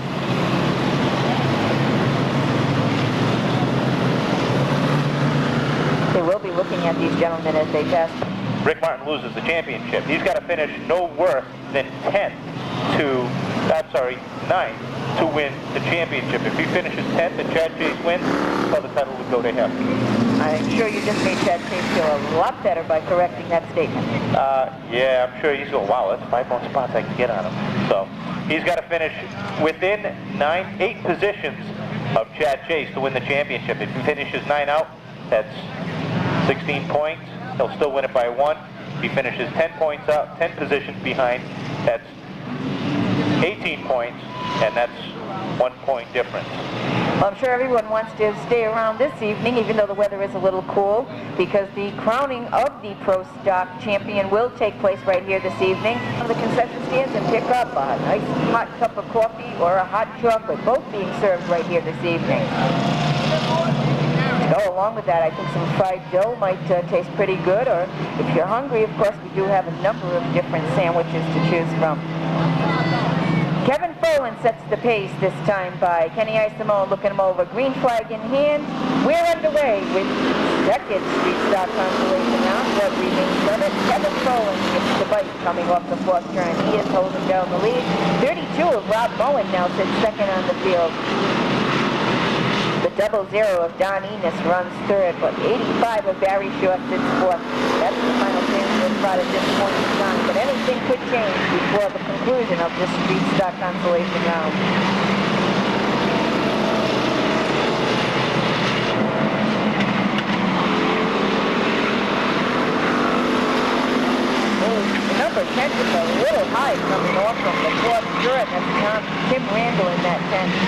nearly took the 59 of Farrell along with him.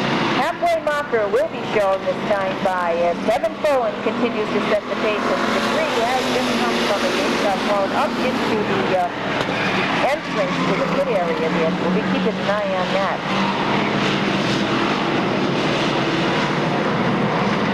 The 23 is a lapped car. Folan high off the fourth turn, inside the turn, looks up to Folan. Folan gets sideways down through the first turn, is able to hang on to that car. Nearly went around. Very sure now holding down the lead. Folan sits second, 0-0, Keenan third. Looks like Folan's having a problem with that car. Really high coming up in that fourth turn. Unable to hold on to that car. I don't know if he's got a tire going down or something that's broken free. Whatever went up, blew up in the race car earlier could have been from his car. 2 laps to go with 85 of Barry Shaw holding down the lead. Second, Folan third, the 59 of Farrell, fourth and final transfer spot at this time. The 10 of Jim Randall has been given the black flag as he has had problems with that car. White flag is in the air and Shaw holds down that lead. 59 of Farrell sideways off the fourth turn. Fourth and final spot is where the battle is taking place at this time. Checkered flag is in the air, and the 85 of Barry Short takes down the win. 0-0 leader. Second, 32 of Folan third. The 59 of Joe Farrell taken down fourth. So those four will make their way into the feature event later on this evening, and unfortunately for the rest of these individuals, it will be time to pack up. And they will be watching the races from the grandstands from here on.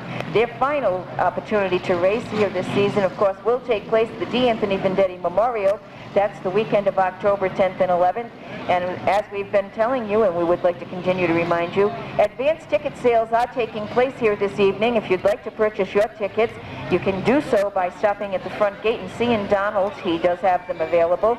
The 2-day admission for adults is just $25, and as a little bonus for you for this weekend, children under 12 are admitted free. If you have 20 laps will be the distance for the Seekonk Sports Trucks. 24 trucks on hand tonight. And this is the way they're going to go. On the pole, the Columbus Auto Sales, Firestone Swansea, number 92 for Nick Macedonio. Second, the Gregerson's Automotive, Arcan Spring, number 1 for Billy Clark. Third, the DF Freight Contracting, Seekonk High School, class of 1983, number 4 for Robin Sloan. Outside of Robin, the Columbus Oil Can Dig It Excavating, number 14 for Jay Macedonio. Fifth on the field, the Ashley Ford Reflections Incorporated, number 33 for George Rigo. Outside of George, the Dartmouth Tire, Luzo's Auto Body, number 20 for Stanley Sherman. Seventh on the field, the number 63 for Mike Butts. Outside of Mike, the J. LeMay Construction, General Auto Body, number 17 for Joey LeMay. And at this time, if we could have Kayla Casto, Andrew Quinn, and Bethany Giebel down to the start-finish line, please.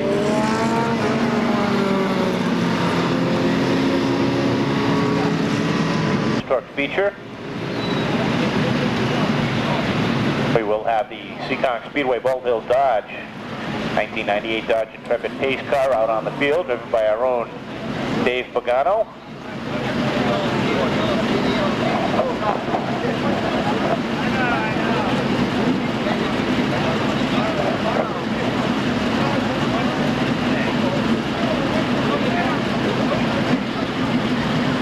Trucks. Full field of the Seekonk Sports Trucks will take the green flag in just a few minutes. Race all year, the camera truck, the onboard camera truck, you got a shot number-wise, you're about 100 points back, but it's going to take a miracle to get there, right? Yeah, the object of the game, go for that checkered flag, you know, and let the points fall where they fall, you know. Still, you got to still a top 5. Hey, shoot for that win. Look, everybody wants to win, you know. Every race, you go for that front spot. You try to, anyway. Multi-time champion already, though. Another one wouldn't hurt. Yeah, but I don't really enjoy sitting at that head table either. You know, I'd rather sit at the table with my friends. So. All right, the common man, the Rainbow Warrior, the Wizard Race all year. He just wants the wins. That's it. Go for that checkered flag. Let the points fall where they fall. Thank the sponsors. I thank my sponsors. I got to thank Mark at Somerset Mobile. He helped me out a lot this year. Mobile One is a terrific product. It's been in there all year. It's no breakage. Excellent. We have the Call, which is a live R&B club that has bands every Friday night. It's on Elbow Street. Mention my name at the door, you may get a discount on the way in. We also have L&L Auto Parts in Dayton. It gives me all the junkyard stuff I need. And we have, what else we have? Oh, Shady Tree Auto Sales. That's me and Casper. We are the Shady guys. We sell a good quality used car. We stand behind them, so be careful when you back up. Frank and Helen. And we got to thank Frank and Helen for the use of their camera. I don't know if you can see it. It's right in there. It's sitting there pretty all taped up and everything, but gets the job done, you know? Raise the camera truck here every week at the Seekonk Speedway. You do have to watch what you say every now and then on the camera, but... Yeah, it only happens a few times. Alright, Ray's just looking for the wins. He doesn't really care about the points. No. Yeah, proud of The Northeast Pro Stock Association. Last year's event won by Kenny Bunk's Jeff Stevens. This year's NEPSA event was won by our own Chad Chase, besting them.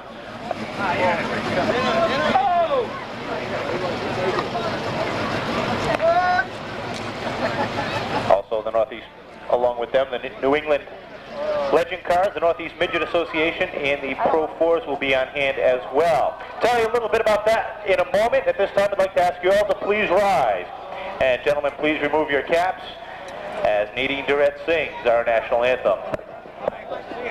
Oh, say, can you see by the dawn's early light what so proudly we hailed at the twilight's last gleaming, whose broad stripes and bright stars through the perilous fight o'er the ramparts we watched were so gallantly streaming, and the rocket's red glare, the bombs bursting in air, gave proof through the night that our flag was still there.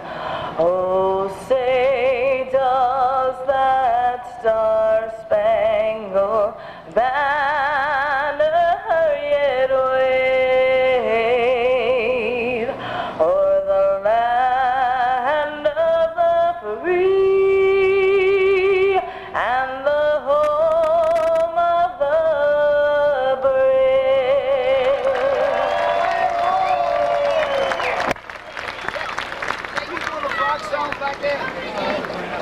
And starting from the pole, we'll go down the lineup again for the Seekonk Sports Truck Feature event. 20 laps to distance. Coming into tonight's event, Billy Flint leads the point chase on the pole. The Columbus Auto Sales Firestone Swansea truck number 92 for Nick Macedonio. Outside of Nick, the Gregerson's Automotive Arcan Spring number 1 for Billy Clark. Third on the field out of Seekonk, Mass, the World Wrestling Federation. Warwick Musical Theater truck number 4 for Robin Sloan. Outside of Robin, in the Tom's Transmissions, Columbus Oil Company number 14 for Jay Macedonio. Fifth on the field, the Ashley Ford Reflections Incorporated number 33 for George Rigo. Outside of George, the Dartmouth Tire, Jerry's Best number 20 for Stanley Sherman. Seventh is the number 63, the Toyota Powered Automobile for Mike Butts. Outside of Mike, the General Auto Body, Rick's Car Wash, number 17 for Joe LeMay. Ninth on the field, the Dick Knowles Owns, number 65, Pat McCrone behind the wheel of that. Outside of Pat, the St. Anne's Credit Union, L&L Auto Parts, number 28 for Kevin Casper. Starting 11th on the field, the Express Embroidery, Allendale Auto Body, number 2. Tom Kiefer Jr. behind the wheel of that orange and checkered Ford. Outside of Tom, the number 24, your defending truck champion, Ray Soulier. 13th on the field, the Sanford & Sons Auto Parts, NBS Trucking, number 18 for Johnny Tripp. Outside of John, the Herb's Auto Sales, Buck Stevens Freetown Auto Parts, number 13 for Billy Flint. Starting 15th, the number 3, the Santos Pizza, Bob Pettigill, number 3 for Jeff Carter. Outside of Jeff, the Westport Excavating, Davis Auto Salvage, number 26 for Mark DeJesus. 17th on the field, the Arcan Spring Berkeley Used Auto Parts, number 21 for Brian Clark. Outside of Brian, the Frank and Vinnie's. Chuck's General Cleaning, number 87 for Tracy Olette. 10 rows back on the inside, number 66, Richie Morse behind the wheel of that. Outside of Morse, the number 27 for Mike Brightman. The King's Inn number 42 is next. David Rosenfield behind the wheel of that Chevrolet. Outside of David, the Cap City Tip Top Auto Sales number 12 for John McHugh. Starting on the inside of the 12th and final row, the McDermott Motorsports number 84 for Bernie McDermott, and Don Carrero in the red number 94, the Long Wharf Seafood. Number 94 rounds out the field. Field being paced by the Seekonk Speedway, Bald Hill Dodge, 1998 Dodge Intrepid.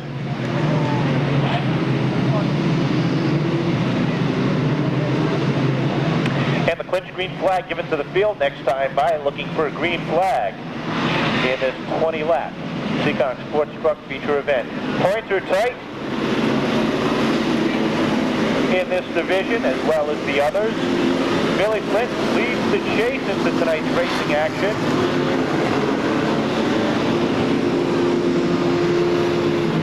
.28 points ahead of Johnny Tripp. Brian Clark is third.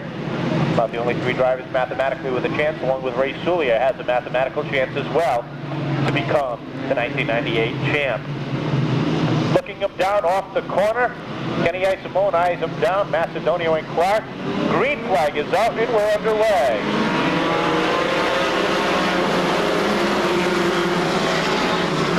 They go double wide down into 1 and 2. Macedonio going to about a half a truck length lead, but not for long. As Clarky comes back on the outside, Roger Sloan right there in third, with Macedonio fourth. Number 14 down on the front, lap number 1. And Billy Clark got about a nose length on Macedonio that time. Now he gets the advantage on the outside, down to the turn. And Billy Clark takes the lead. Macedonio settles in for second. Sloan is third. Jay Macedonio, number 14, trying to hold on for fourth. And George Rigo gets underneath him as they come off at turn number 2. Johnny Tripp and Billy Flint run together deep in the pack as they battle for the championship lead. Oh, Sherman gets around in front of the field. Mike West gets involved.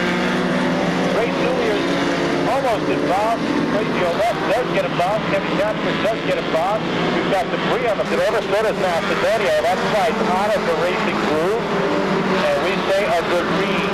Billy Clark sets the pace until that piece of debris did not cause any damage to number 1. Macedonio, that's fifth Macedonio, and the number 92, just second, continues to hold on. Caution out that time for the 27th. Caution out for the first time, just for the weekend.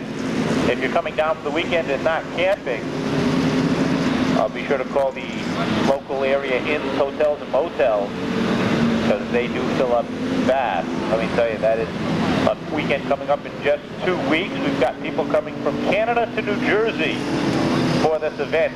8 divisions in total. The Mighty Midgets of the North, as will the champions in our own sportsman division, street stock division, Formula 4s, and the Seekonk Sports Truck. And our own Keith Vitello is running for the crowd in the Northeast Midget Association. He's been running with the Northeast Midgets for 10 years, began his career right here in our street stock division, ran in the sportsman division. It would be if he can take home the championship in front of his hometown crowd as well. That's all October 10th and 11th. Right now, we're getting ready to go back to racing action. Off the fourth corner, green flag is out. And Billy Clark takes Macedonio, brings it down to the green flag. Robert Stone trying to get the nose of her. Number 4 underneath as we've got problems down in turn 1 and 2 already. The 26 of DeJesus is around along with the 42. Rosenfield. That's going to bring out a caution before that lap is completed. So with 3 laps in the record books, truck feature, and 4 laps into it, 16 laps remain. And Billy Clark Clark slides out front. The 92 and Nick Macedonia right there. Slowing this side, able to get a nose up underneath. Matter of fact, she's running side by side. Down the back straightaway they go. Sloan takes over the second position. Rigo now slides in underneath as well. Here comes Johnny Tripp with the number 18. On the inside as well. Macedonia trying to squeeze in. Can't do it that time. And Nick going with us, the number 14, 3 wide, as he gets kicked up to the third groove as Billy Flynn and the 17 of LeMay get underneath. But no problem. As the 92 of Nick Macedonia gets caught up, the 20 of Sherman goes around. Budget truck involves some steam and water coming out from underneath the 84. It looks like 17 of LeMay going around as well. Oh, Baron Grill for Musical Theater number 4. Johnny Tripp has worked his way up into the 4th spot, and that's Hydro Stop Roofing number 18. Jay Macedonia was 5th, the number 14, the number 2, Sherman. Caution lights are out, looking for the trucks to hit the stripe. Brian Clark will rejoin the field at the rear, so it'll be bookended by Clark. Billy in the front, Brian in the rear as he drops out of the tunnel. Greener's out with Rob underhead, and Robin trying to hold on and trying to keep pace with the number 1 of Billy Clark as Rigo gets the nose underneath first. And Rigo tries to take it 3 wide down the back straightaway, can't get it done. Trouble again as the 66 of Morris spins, 24 of Sewell spins. Miraculously, everybody able to make it by. Ricky Morris sits there stalled. There he goes. The caution comes out. He rolls it down. See if he can do it again tonight. Catch all the action. Be sure to check your local listings for time and availability and channels that they'll be on. Back to racing action again. And the one of Clark comes on to the early lead again. This time, Rigo sticks to his back bumper off the second corner. Clarky slips up high. That opens up the bottom groove, and Rigo slides underneath. The number blue, number 33, back to the inside. He takes over the lead. Clark back to second. Here comes Jay Macedonia, number 14, and Billy Flynn right there as well. Flynn up to 5th on the field already. 6 laps into this future event. Rigo out front. Here comes Clark back on the outside. Off the 4th corner they come. Clark just hand with him. As he gathers it back in. Macedonia gets by on the inside. Sloan starting to backslide a little bit on the outside. Taking Johnny Tripp with her in that second groove.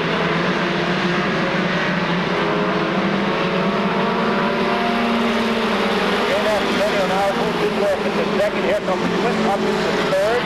McClellan up to 5th, number 65. As Clark jumps down, shuts the door, takes a look underneath Flynn. A little bit of contact there. Flynn gets a little loose. And gone though.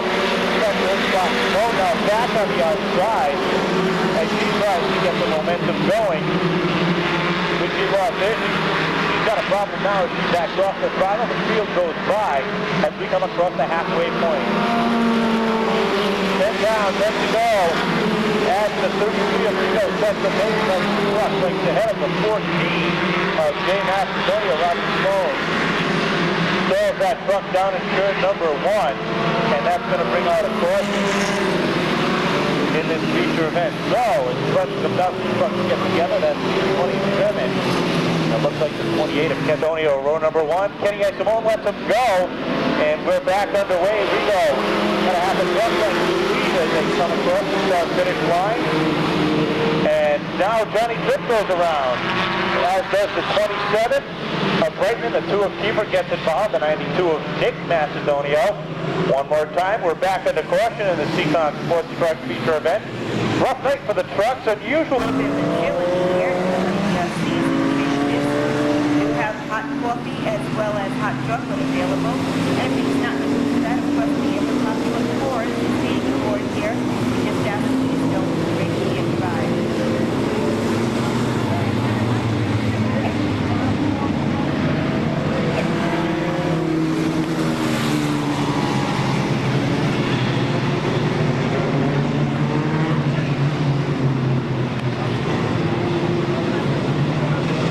One more time in the Seekonk Sports Trucks. George Rigo sets the pace.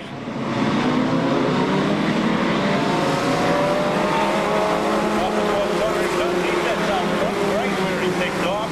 Billy Flynn trying to slide down the inside. More contact again. The 42 of Rosenfield, the 26 going to bring out yet another caution.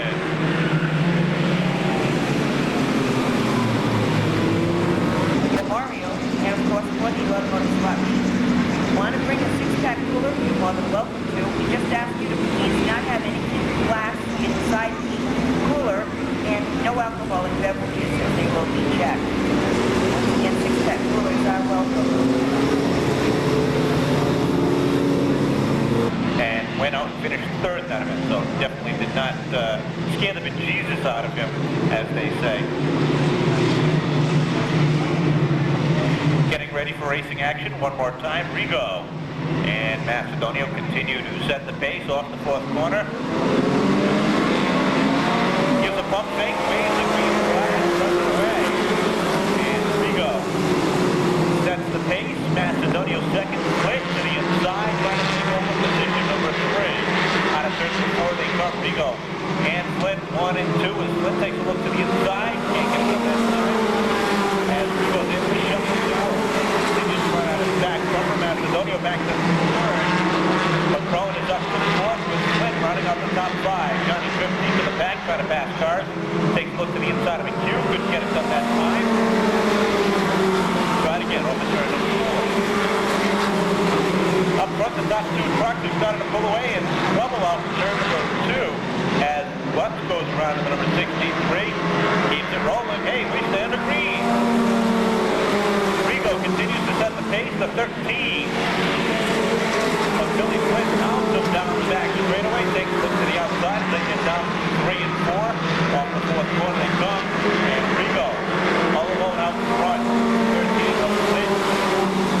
Trying to get by, looking high, looking low, anything he can do. But don't forget, Rigo's been around for a long time. He knows this track better than most of the drivers in this division. This time by 5 laps to go for George Rigo. Billy Flint, Stephen Rowan now up to third, fourth is Clark, and Ray Sillier third this way, up to the 5th position. 4 laps to go this time by for Rigo and the rest of the game. The Dartmouth, Massachusetts native as Blake West slides down right in front of Billy Flint, slowing him up ever so slightly. They about a roughly behind. 3 more times around this 1/3 mile oval.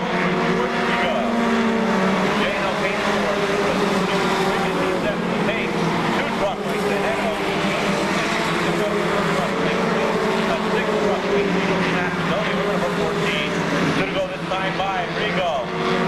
And just enthusiastically forward to the 33, setting the pace, trying to hold on to hit his second major in 1998.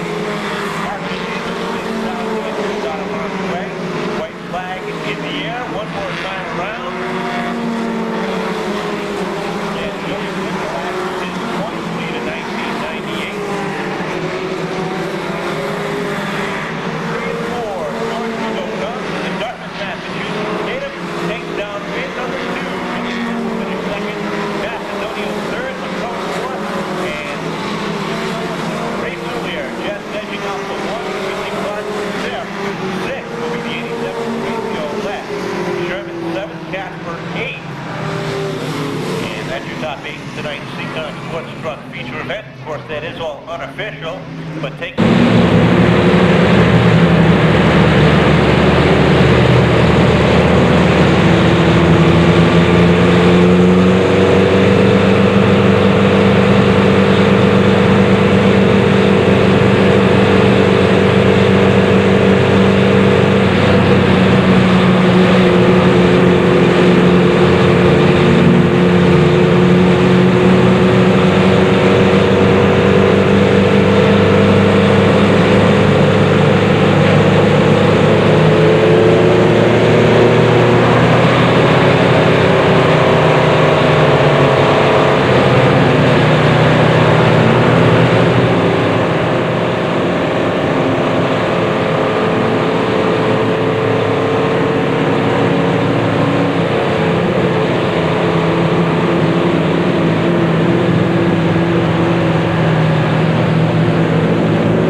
number 33. After starting 5th on the field, driving the Riverside Auto Salvage, Al's Cafe, Lawton Garage, Reflections Incorporated, Ashley Ford, J&L Paintworks, number 33. Give it up for George Rigo.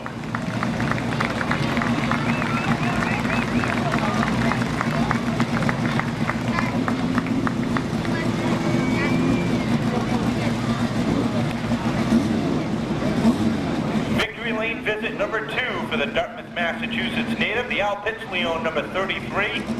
And George Rigo about to take his second victory lap of 1998. Well, we've been talking about this all season long. Championship points. Who's it going to come down to? Well, the culmination has arrived. The reign of Lenny Ellis is just about over. The Pro Stocks, 22 strong, 40 laps, $1,500 to the winner of the feature. A beautiful championship ring going to the winner of the 1998 Pro Stock champion. Rick Martin leads the tally into the feature event with 711 points. Chad Chase is second with 694. Bobby Pellin is third with 673, but he's not with us tonight. But the car is, with Jimmy Kuhn behind the wheel.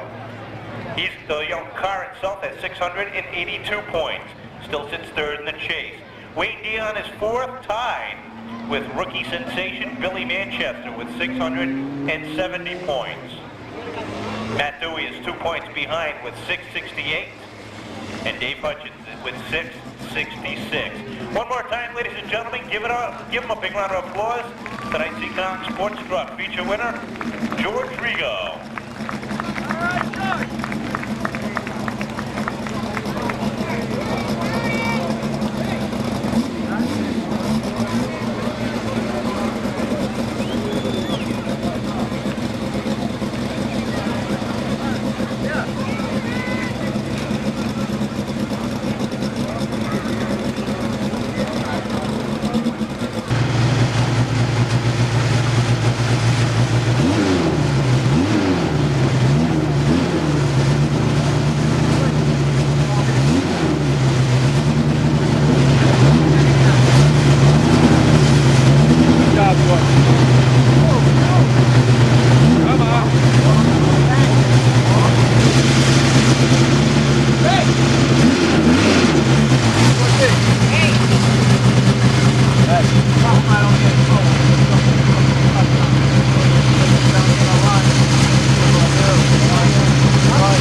Get him out here for some comments. You get up a little closer. Say it again.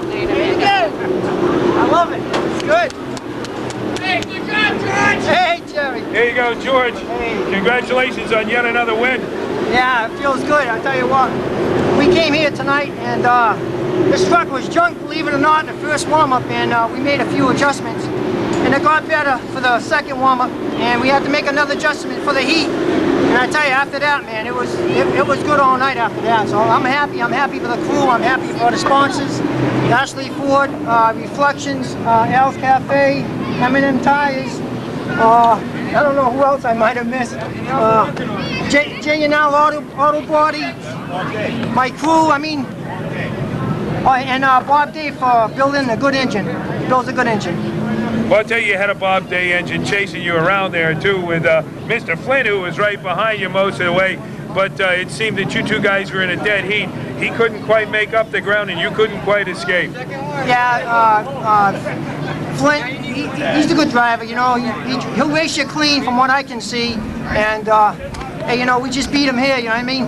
It feels good to be here before before him. So, but he's a good driver, and I like racing with everybody here. You know what I mean? Do you like these trucks well enough that you might never go back to those Pro Stocks again? Nah. I like my Pro Stocks. I just wish that I get hooked up with somebody and get a ride for the Pro Stock division for next year. You know what I mean? That's where my heart is. You know, it's just for now. But I'm having fun. Well, I'll tell you, at the rate you're winning here in the trucks, there's somebody certainly going to be watching you pretty close. You'll get that right quick. Tell us a little bit about that nifty little move that you made to the inside to get in front in the first place. I was watching Billy, and Billy was coming out a little bit high, so I figured I'd have a little bit of patience, because sometimes I go in too quick, you know what I mean? So I told myself tonight, patience, and I watched him for a couple of laps, and after that, I knew what I had to do, and we did it, you know? And I didn't see anybody on the side of me, so I knew they were all behind me, so that's all I was worried about. Well, that worked out just fine, and I'll tell you, you come in with an amazingly straight truck, considering what's been going on out tonight in the truck division.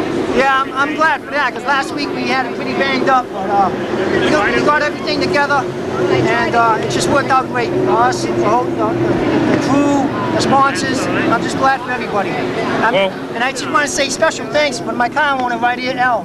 He's a good man. He's a good man. Well, I'll tell you, Al is a great guy. Now, here's your reward, your weapon for the rest of the job over here with the kids over here on the autograph table. Get yourself some pictures, and congratulations once again. Thank you. Thank you. Very by yourself.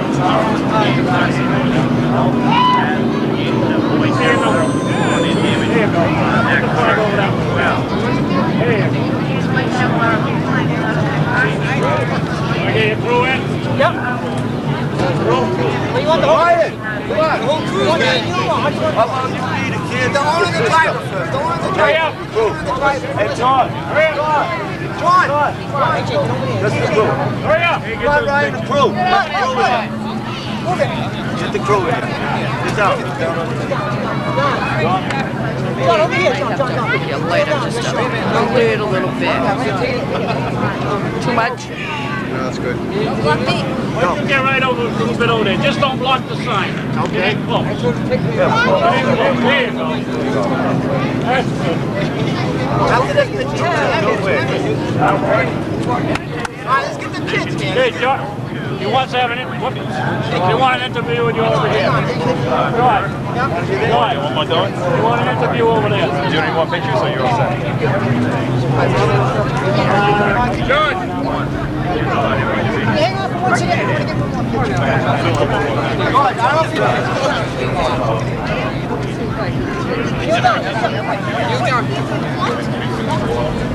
There you go. 1, 2, 3. Hold on now.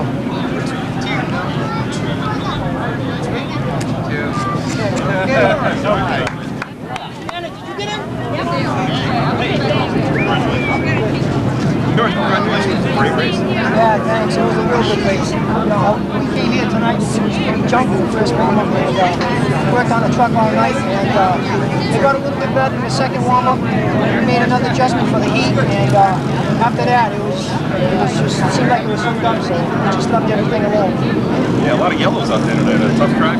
Yeah, there was a lot of cautions, but I wasn't worried about the caution. The only thing I was worried about the cautions was the fuel. So, I mean, we're overweight anyway, so I knew the only problem was we ran out of gas, you know what I mean? But other than that, we're all set. That's your second feature win this year? Yes, it is. It's my second feature win, and it feels good to be here. Well, congratulations. It was a great race. Thank you very much. George Rigo, you're winner of the Seekonk Sport Trucks, driving the number 33 truck.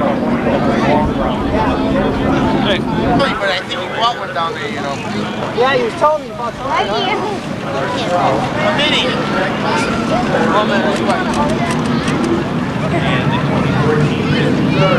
Two snapshots of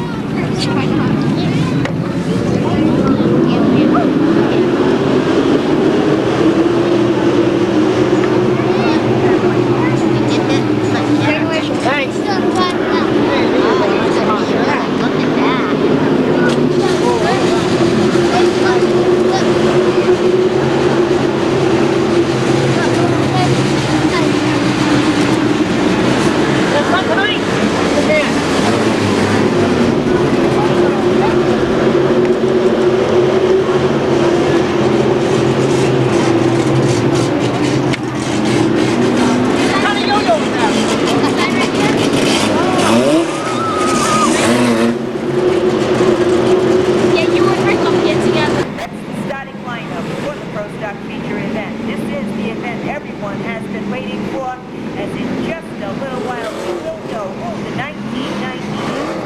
Champion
well, but it looks as though the worst suffered damage is the 87 of Cavallaro.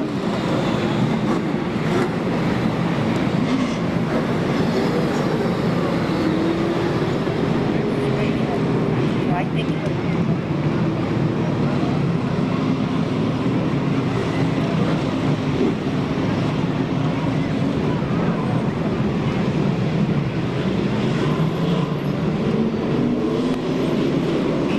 Rose able to pull away under his own. Tom Scully also driving just about anything and everything with four wheels on. Driver the Viveris Insurance 46, second in points. You're looking for your first track championship.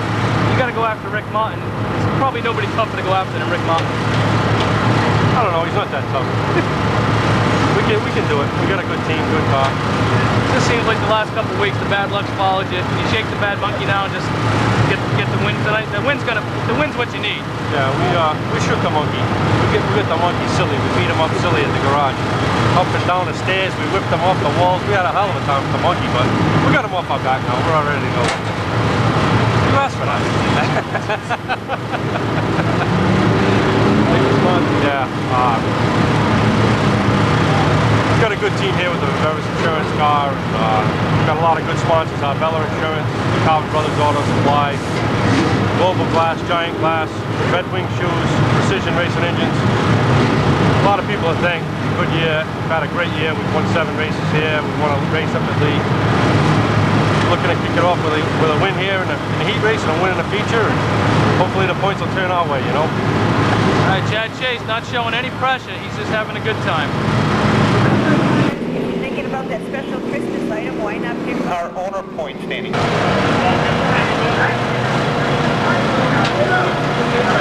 Our owner currently leads that battle, so the Viveris crew with not only without a chance, with the chance at the Drivers' Championship with Chad Chase just 17 points behind going into the feature event. The car owner, Joe Viveris, leads the points chase, and Bobby Pellins, number 12, sits second in the owner's points, and the 24 team sits third, the G. Lopes team. Kenny Isimone looks them over. Green flag is out. We're underway. He is rolling down the street. 15 passes in second. Look out. Here comes the 27. Number 27. As they go through the turns and down into the back straight. Side by side action. They battle it out with the Prime property in the front.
time out, man. Well, it's our first year, and we're working hard at it and giving it the best try that we can. The boys are doing good, so things are looking good. What's it like having Rick drive for you?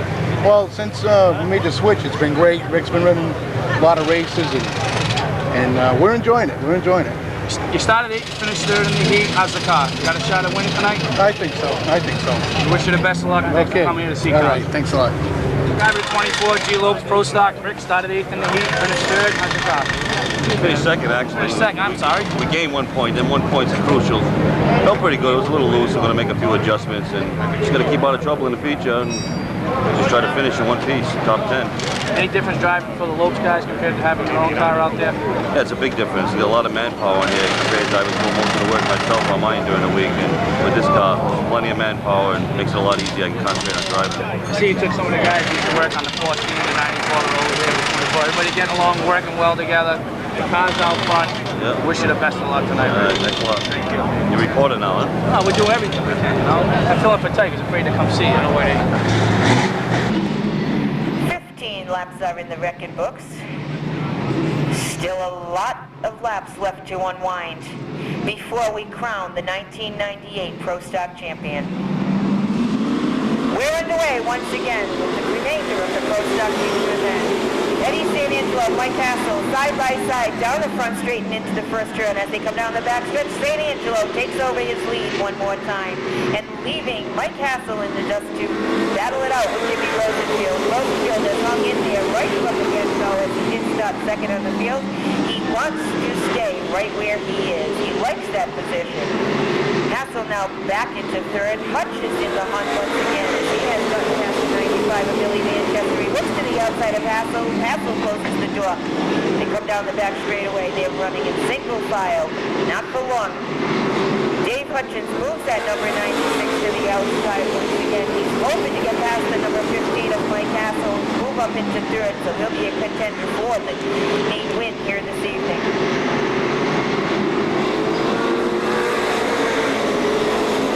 Currently, Rick Martin sits 8th on the field and Chad Chase 9th.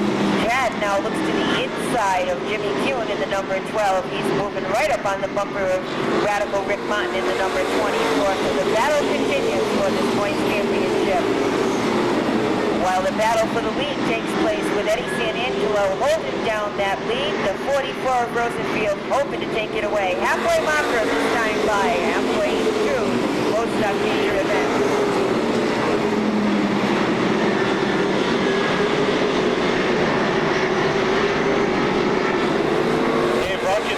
Going in the outside lane, he disposes of the 15, settles in right behind the 44. Following him, Vinny Inarumo with the number 11 and the 95 of Billy Manchester.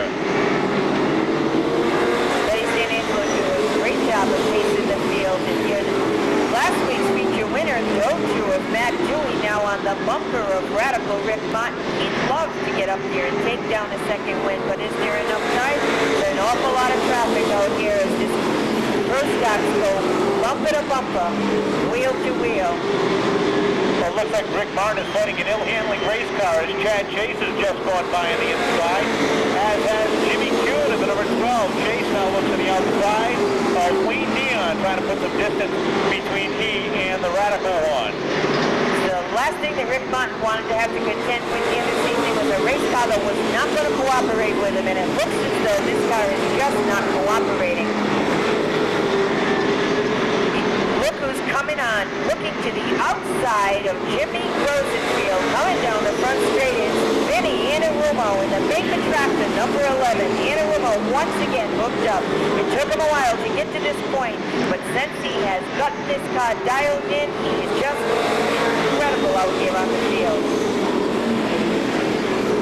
Billy Manchester getting that yellow number 95, working on the outside. He disposes of his teammate, Dave Hutchins, as he works his way up into the 4th position, setting his sights on the top 3. Chad Chase trying to put some distance between he and Martin. Martin coming back now on the outside. Vinny Inarumo looks to the outside of Eddie St. Angelo with the 01 as they come down the front straightaway. It's side-by-side battle for position, and coming off the 4th turn, Vinny Inarumo takes down the lead. St. Angelo forced back into second, and challenging Rosenfield for third now is the 95 of Manchester. Manchester on the outside, takes over third, looks for second, this time by Isimone waves at him with both hands. 10 more laps to go for the 1998 Pro Stock season. Manchester gets past Rosenfield in the 44 to take third position away. And to the outside of Dave Hutchins, Hutchins fifth on the field. It's the number 46 of Chad Chase. Chad putting distance between himself and radical Rick Martin. Rick definitely having a problem with that car as he sits back there trying to nurse it up through the field, doing everything that he can to gain position. Tough chase for the points championship. Well, Chad's running out of time. 8 laps to go. 5 to go this time by for Vinny Anarumo, looking for win number 4 on the season. I don't think that's going to be enough time to catch the leader. And here comes Martin on the outside of Sutton versus Speed. Vinny Anarumo, of course, holding down the lead. Eddie St. Angelo sits second. 95 of Billy Manchester runs third. Battling for fourth now, the 44 of Rosenfield to the inside. Chad Chase to the outside. Chase gets past the Rosenfield in the 44 to take the fourth running spot down. Fifth now sits Rosenfield. Sixth on the field is radical Rick Martin. The 21 of Morissette slows down. This time by, popsicle sticks are in the air. Just 2 more times around. Just 2 more laps left to crowning of the 1998 Pro Stock champion. The white is out. Vinny Anarumo continues to pace the field.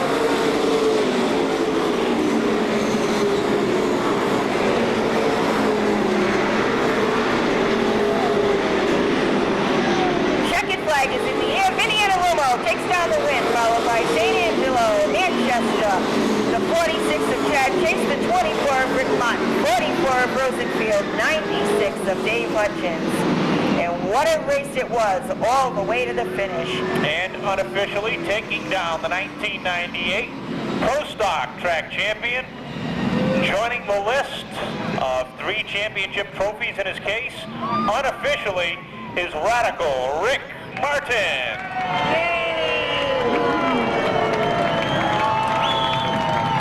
Of course, that's by my calculations. I've got to wait for the folks in the scorer's booth to confirm the finish. I've got to wait for the folks in the technical inspection line to verify that those cars are all legal in those positions.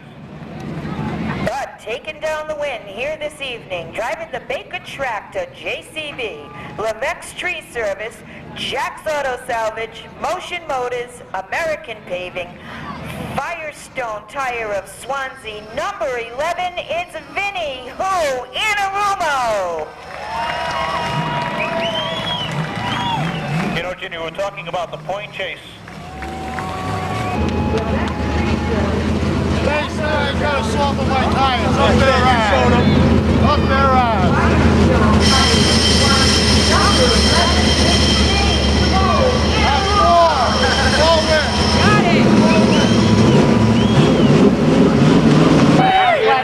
They think they disqualified because I had soft tires last week. I didn't have no soft tires.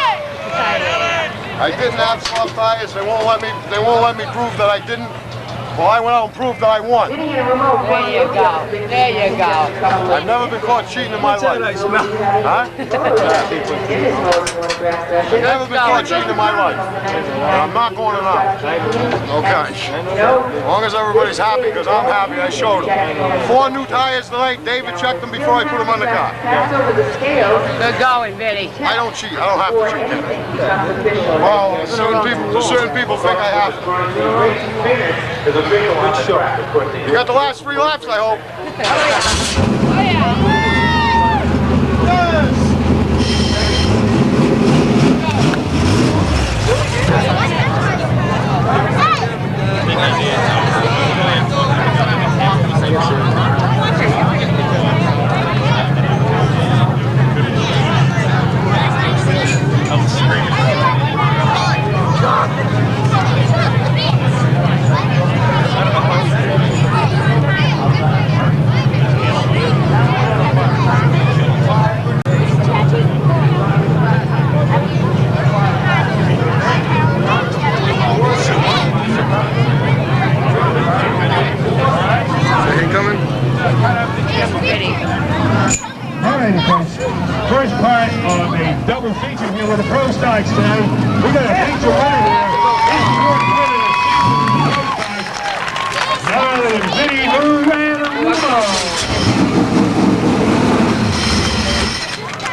get him out of the car here. Here he goes. Ronnie! Wow! Here's that happy driver. Yes! Yes! 4 wins. Yes, we were all comparing notes and making sure we got the right number for you this time. Heck of a job out there, Vinny. Tell me something. What were you thinking when you went by your old buddy Eddie St. Angelo tonight? Well, Eddie's good drive. He's driving his car in a Hurlapa right here. All right, this very car. He's driving this car, I'm driving the other car. And I had to drive tonight a little harder than I ever drove before. I had to prove a point. They disqualified me last week, so I had soft tires. The tires were legal. I didn't do nothing to them. They still won't let me show any way to make good for it, take it to any place to be checked. They just disqualified me. So I had to come back and win and show them. And we had the tires tested before the night started. All righty, Vinny. I'll tell you, you know, watching you out there tonight and seeing you creeping up on Eddie, I says, boy, this is back to the days the 11 and the 12 used to be nose to nose in Victory Lane. That was quite a show, but that was a long way to come from way in the back there. You had to pass just about everybody, and I'm sure that was proving a point. Yeah, we did it on the outside. I mean, we came on the outside, but when you're running with guys like Eddie St. Angelo, I mean, that guy's got more class than almost anybody in this pit, including myself. He's a driver. He's an excellent driver. Well, yeah, you really, though, once you got this car into lead, it's going to be interesting watching Eddie with it next, 2 weeks from now. But watching this car really go to the front, putting this car in an open category along with your open category car. Is there a chance that we might see another one of those old-fashioned 11-12s nose-to-nose in Victory Lane? Well, I'm giving Eddie the better car. This car is the better car. The other car, I've had problems with it, and I'm determined to make it work. If we can make it work, there's a very good possibility of a 1-2 finish. Well, I tell you, it's been exciting this latter part of the season because you really picked up the pace. You've gotten 3 of your 4 wins since the midpoint of the season, and it's really been an exciting thing to see you coming around and really showing what this Bacon tractor car can do. I think last week the car ran better. The car was really, really a nice car last week, and we had a second place to Matt Dewey was nothing to sneeze at. Matt drove a good race. We finished second to him, and as far as I'm concerned, I finished second. All right, Vinny, want to congratulate you once again on this win. We're going to get you some photographs, and then you get to do some autographs. Yeah. There's the weapon. Thank you.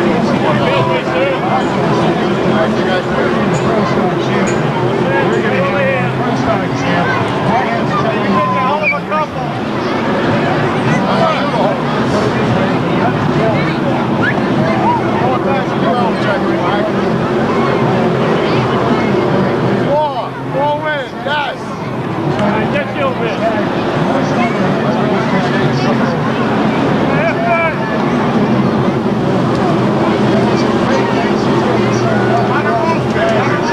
I gotta get Bacon tractor here with the checkered flag. Wait a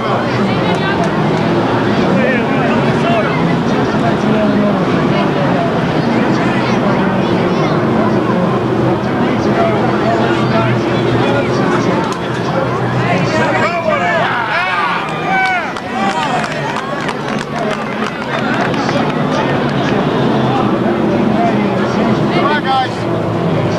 Come on, crew. One with the crew here. Let's go. We're gonna go tear our motor apart. You know that's what happened. Yeah, well, we got all that.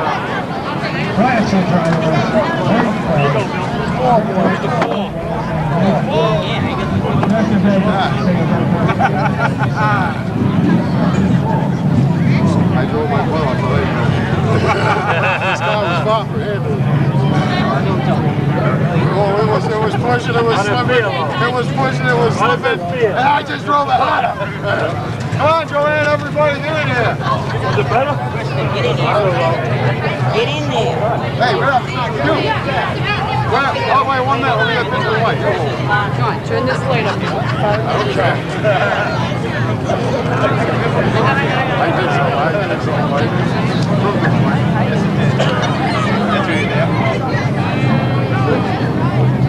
I gotta say something Victory Lane. Okay, come on, Joanne. Joyce. I already had you.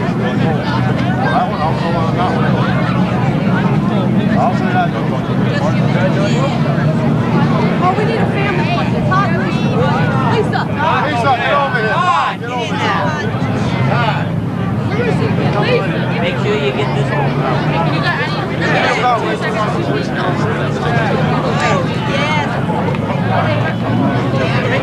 Go 4 fingers up, 4 fingers.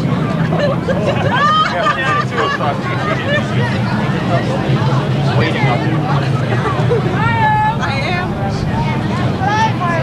Okay, what do we got? Joyce. Okay, wait a minute, one more. Ronnie, get over here. Yeah, just 2 seconds. I got just 2 more pitches. Come on, let's go. Hurry up.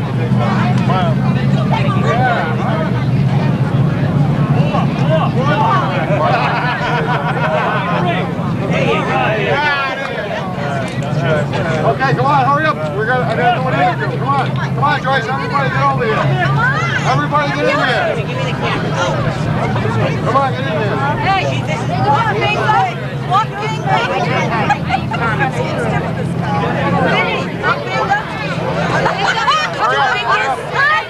Vinny, grab her. Get them all the way, I don't care.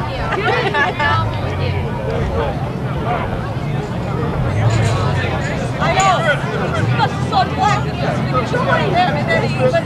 see it back here. Yeah. Very good. Yes. Hey, Vinny. Michelle Gabe is going to interview you. You can shut your light off.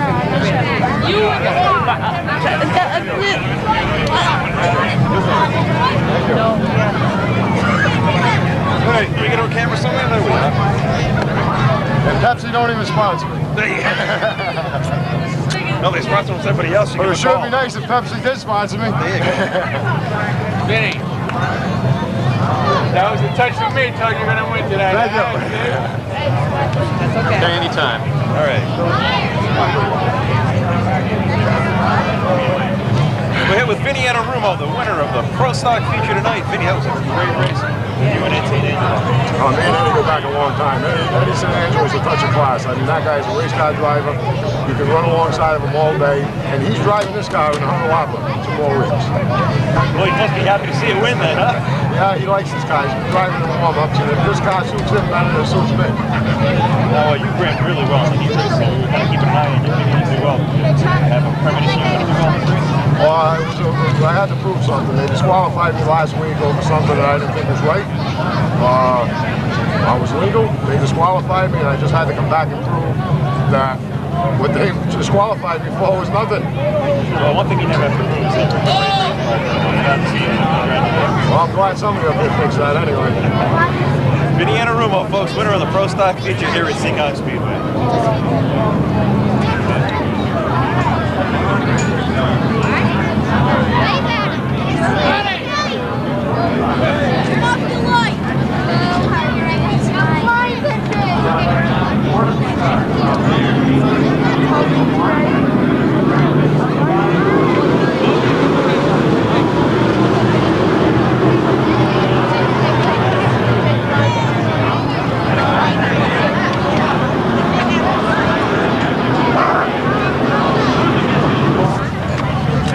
See if this one's better. You got your own old guy. Get a cool symbol. There you go. Yo. Congratulations, boss. Thank you. Vinny rules. I had to do that. Yeah, I know. Do it now.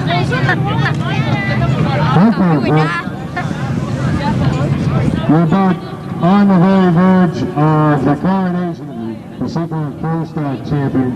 Like I said, we got a double feature coming up here in Mercury Lane. We introduce you to Vinny, who's now signing autographs at the autograph table for anybody who wants it for his feature win, his 4th feature winner in the season. That makes Vinny the 3rd winningest driver in the Pro Stock division here this year. What we got now is we're just waiting a moment, and it's raining for us. We've got Rick Martin coming in.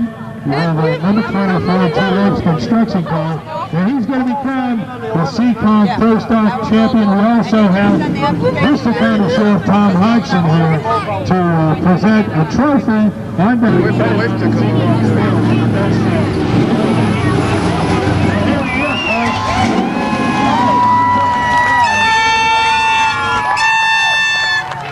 Yeah. Rick Martin. Let's get him over here. Well, Rick, that was a heck of a run this year. You just finished your second Pro Stock champion. Disney World? No, we're going to Nashville for the other one, but it feels real good to get 2 championships in 1 year. It's like a dream come true. Well, I tell you, you worked real hard for it at both places.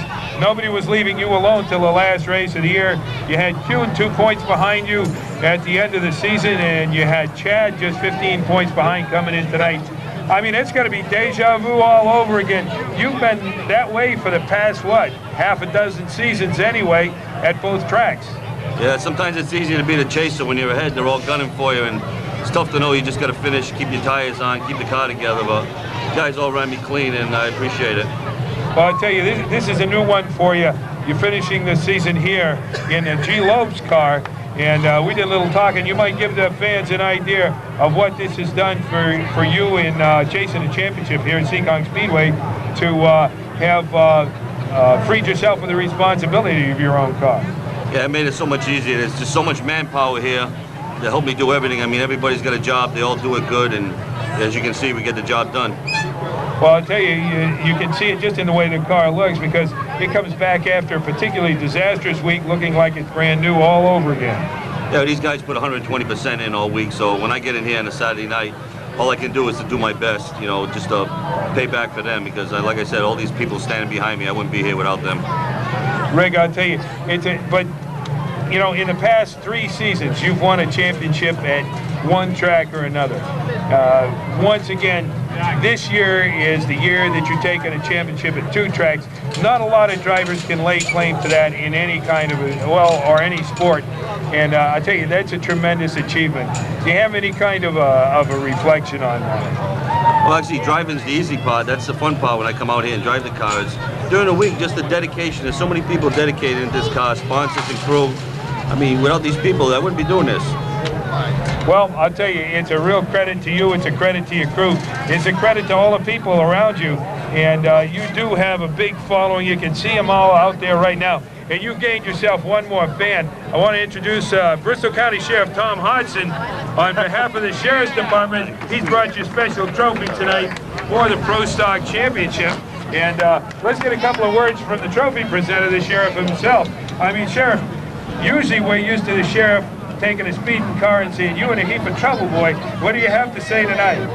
Well, first of all, I want to congratulate Rick on a great win and a great championship. I understand he's a Pro Stock 1998 champion, but you know, guys like Rick, we could use a lot of in the law enforcement community, having the kind of skills he does when we take off to emergency situations. But one of the things I did want to say that I think is so very important, and that is that it's great to see so many families out here, their children, exposing them to guys like Rick, who truly are real champions. And Rick said something I think is so very important, and that is, in order to be a champion, you have to make real sacrifices to do that.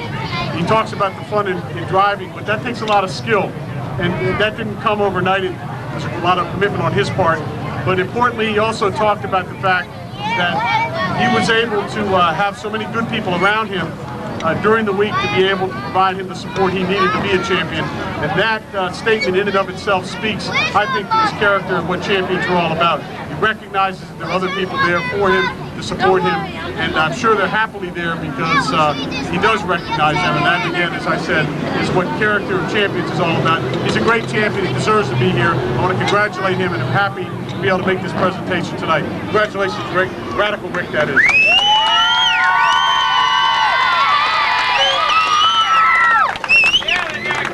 Glad to be meeting him this way. Glad to be meeting him this way, not on the side of the road somewhere speeding. But I really appreciate this and everything he said. Like I said, all these people behind me, I wouldn't be here without every one of them. Thanks a lot. Take some credit. Okay, and now here comes the big part. Radical Rick Marcus gets to wear this crown for the second time. We introduced it the year before Rick won his last championship. He took a year off last year and let Lenny Ellis wear it temporarily. But now Rick's back here to reclaim that same crown that he wore 2 years ago. And they're rogue. So grab all those things right now. Radical Rick Marcus gets the big crown. Victory for the Pro Stock Championship here in 1998.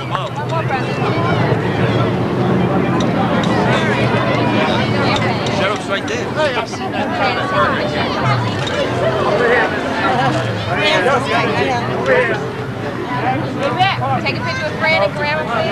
Get on the other side. Thanks, man. Oh, you're just going to put that guy's back. One time, big smile. Now if you look to your left.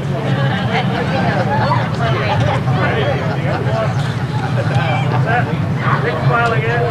Over here.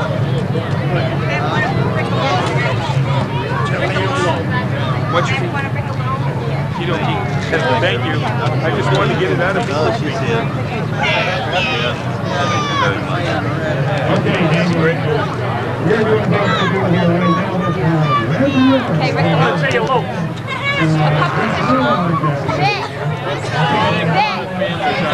Yeah, like that. There he is. Gary! Open up. Gary! Stricken. Can I get a headshot with him? Just of his head and his crown? Have a headshot? I want to get right in close. Then you guys can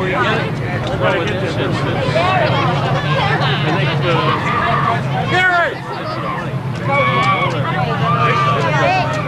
Thank you. Okay, everybody party. Wait. Liz.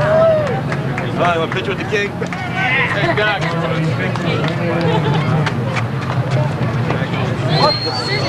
Get a picture.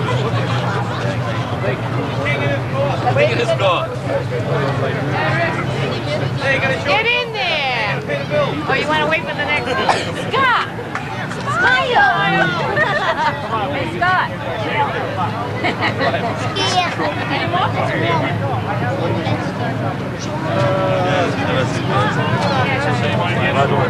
Now's your chance. Come on, God. Tell you what.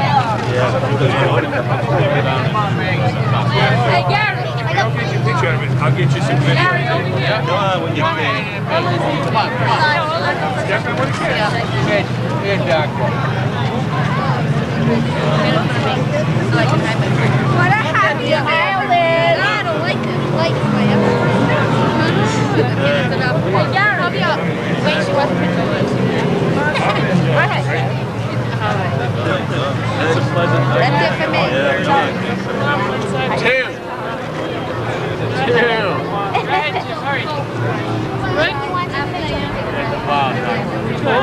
Gary. Hey, Gary. That's for you. Get the ball.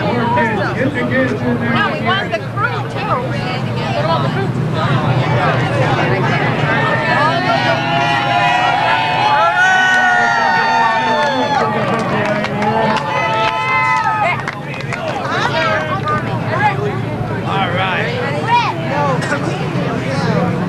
Alrighty, let's get a group picture here, Joe.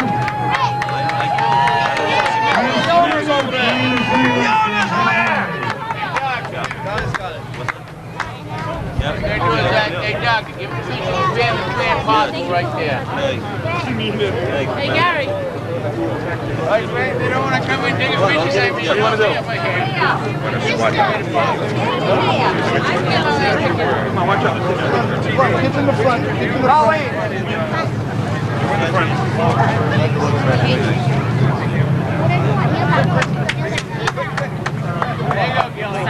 Sound of music. I think she's here to keep up.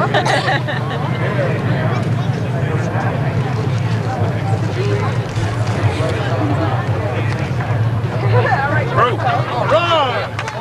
I'm out the crew.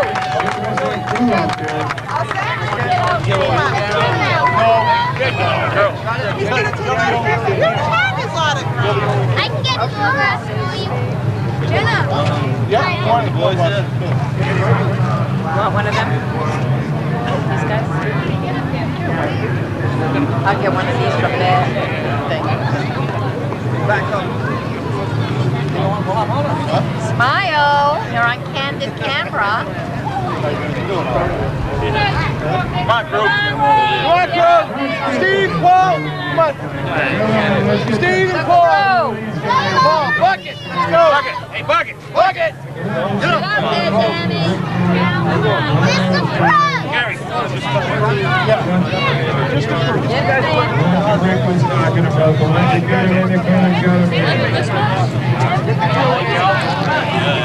Yes, I'll put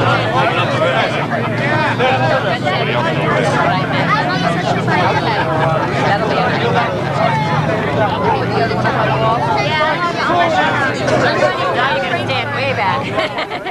Oh, I have that thing. That's nice. I can't get him. Stop chewing gum. Still the same price? Yeah.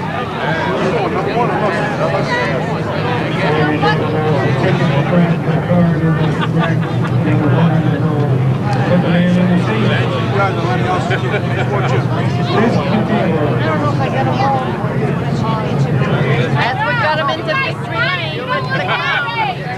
Take two. One. Look too serious.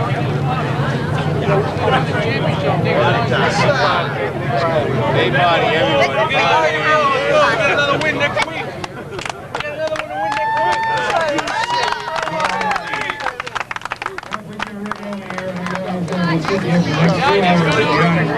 Cable interviews and move in quick. Hey, Rick, I want to talk to you. He's bringing the wine.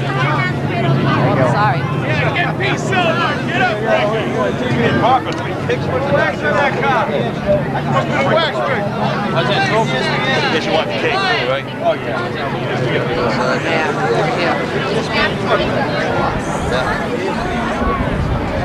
You're being unexcited over it. Ready? Yep.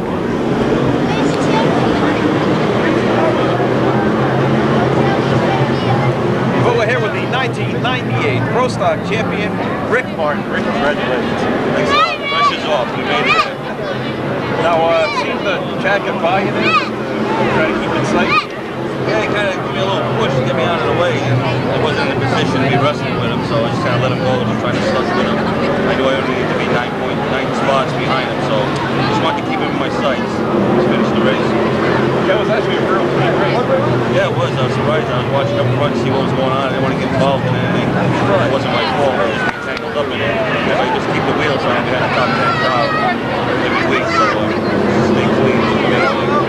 You and Chad kind of had to start in the middle of the pack, and you were worried. Well, I was in front of him at the beginning there, but then we got traffic and he got by and he said he was wrestling up. He needed to win the race and he needed me in the back, so he wasn't leaving anything on the table. He was going for the front, so I just had to keep him in my sights. It's a good clean race, and here you are. Yeah, thank God. It was a good clean race, and I'm happy to be here. Congratulations. Thanks a lot. Thanks a lot. Here he is, folks. Rick Martin, the 1998 Pro Stock champion here at Seekonk Speedway. King Richie. King Richie.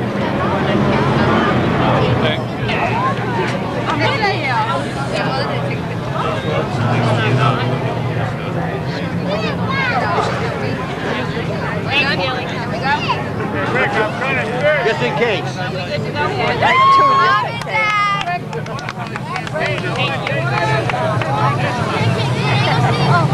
Must be out of film with his wine in the back. Excuse me, Mom, but he said just Mom. No, He said you're not getting out of it. No. Yes, sir.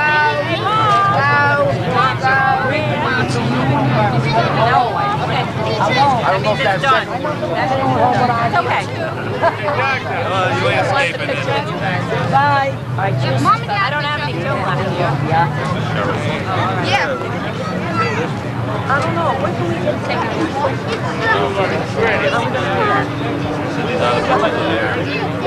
Is that a picture? No, they're not. Okay, who's this guy?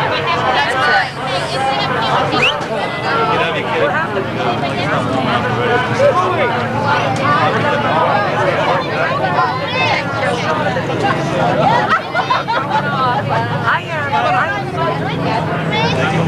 Give you some of it back. It's like if I support your daughter with a I feel like you might I think you don't want your lover and you like someone and you get that, I can't help it. I did too. Whoa!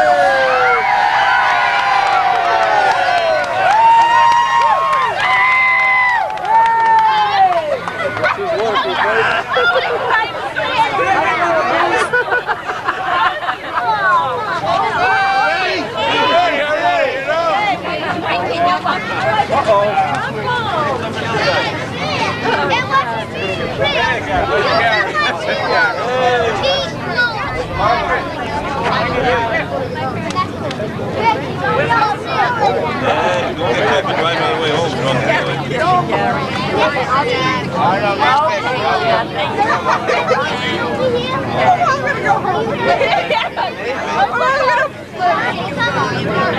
Yeah, I know it. You'll be home. I know it. Good food, wake me up in the morning. Yeah, it's good, man. That's extra. Yeah, well, I hope you don't have to wear those shoes.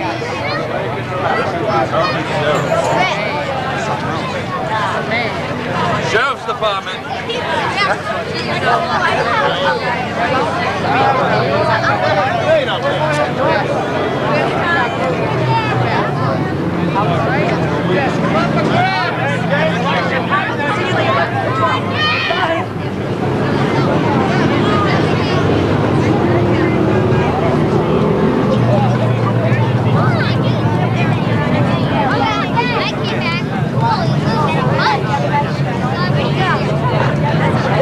Who say it?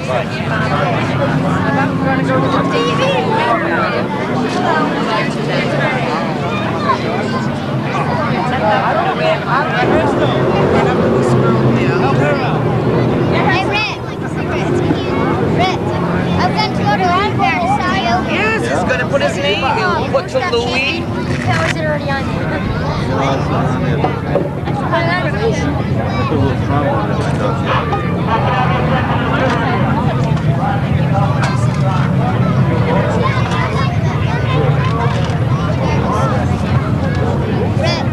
I've got an autograph. All right, see you. An autograph up there.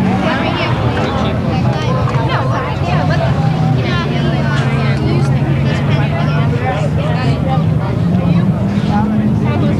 You're going to get over there or you're not going to get any picture. Don't pull a shirt like that. Why don't you leave it down? Thank you.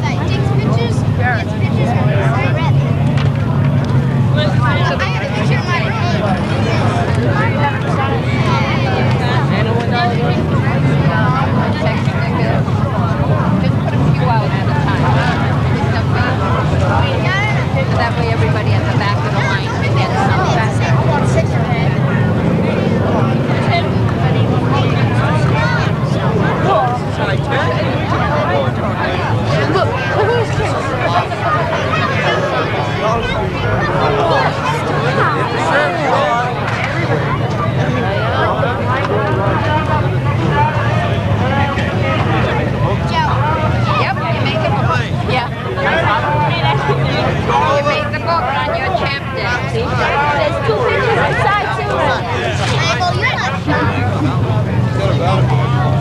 Not the Rick that we know, right?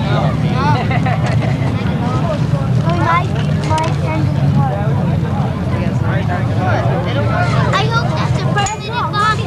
Which way? Where's that going? Mommy, go out. Yeah, it's yours. Keep it clean. Your mom had a drink that wouldn't be allowed to come back here. Go, Rick. Thanks, man. Take care. Hey, thank you very much. I appreciate that. Yeah. I don't do the graphics. Why, did you get one thing? Did you really? Do we have any more bets? No, no more of the banner.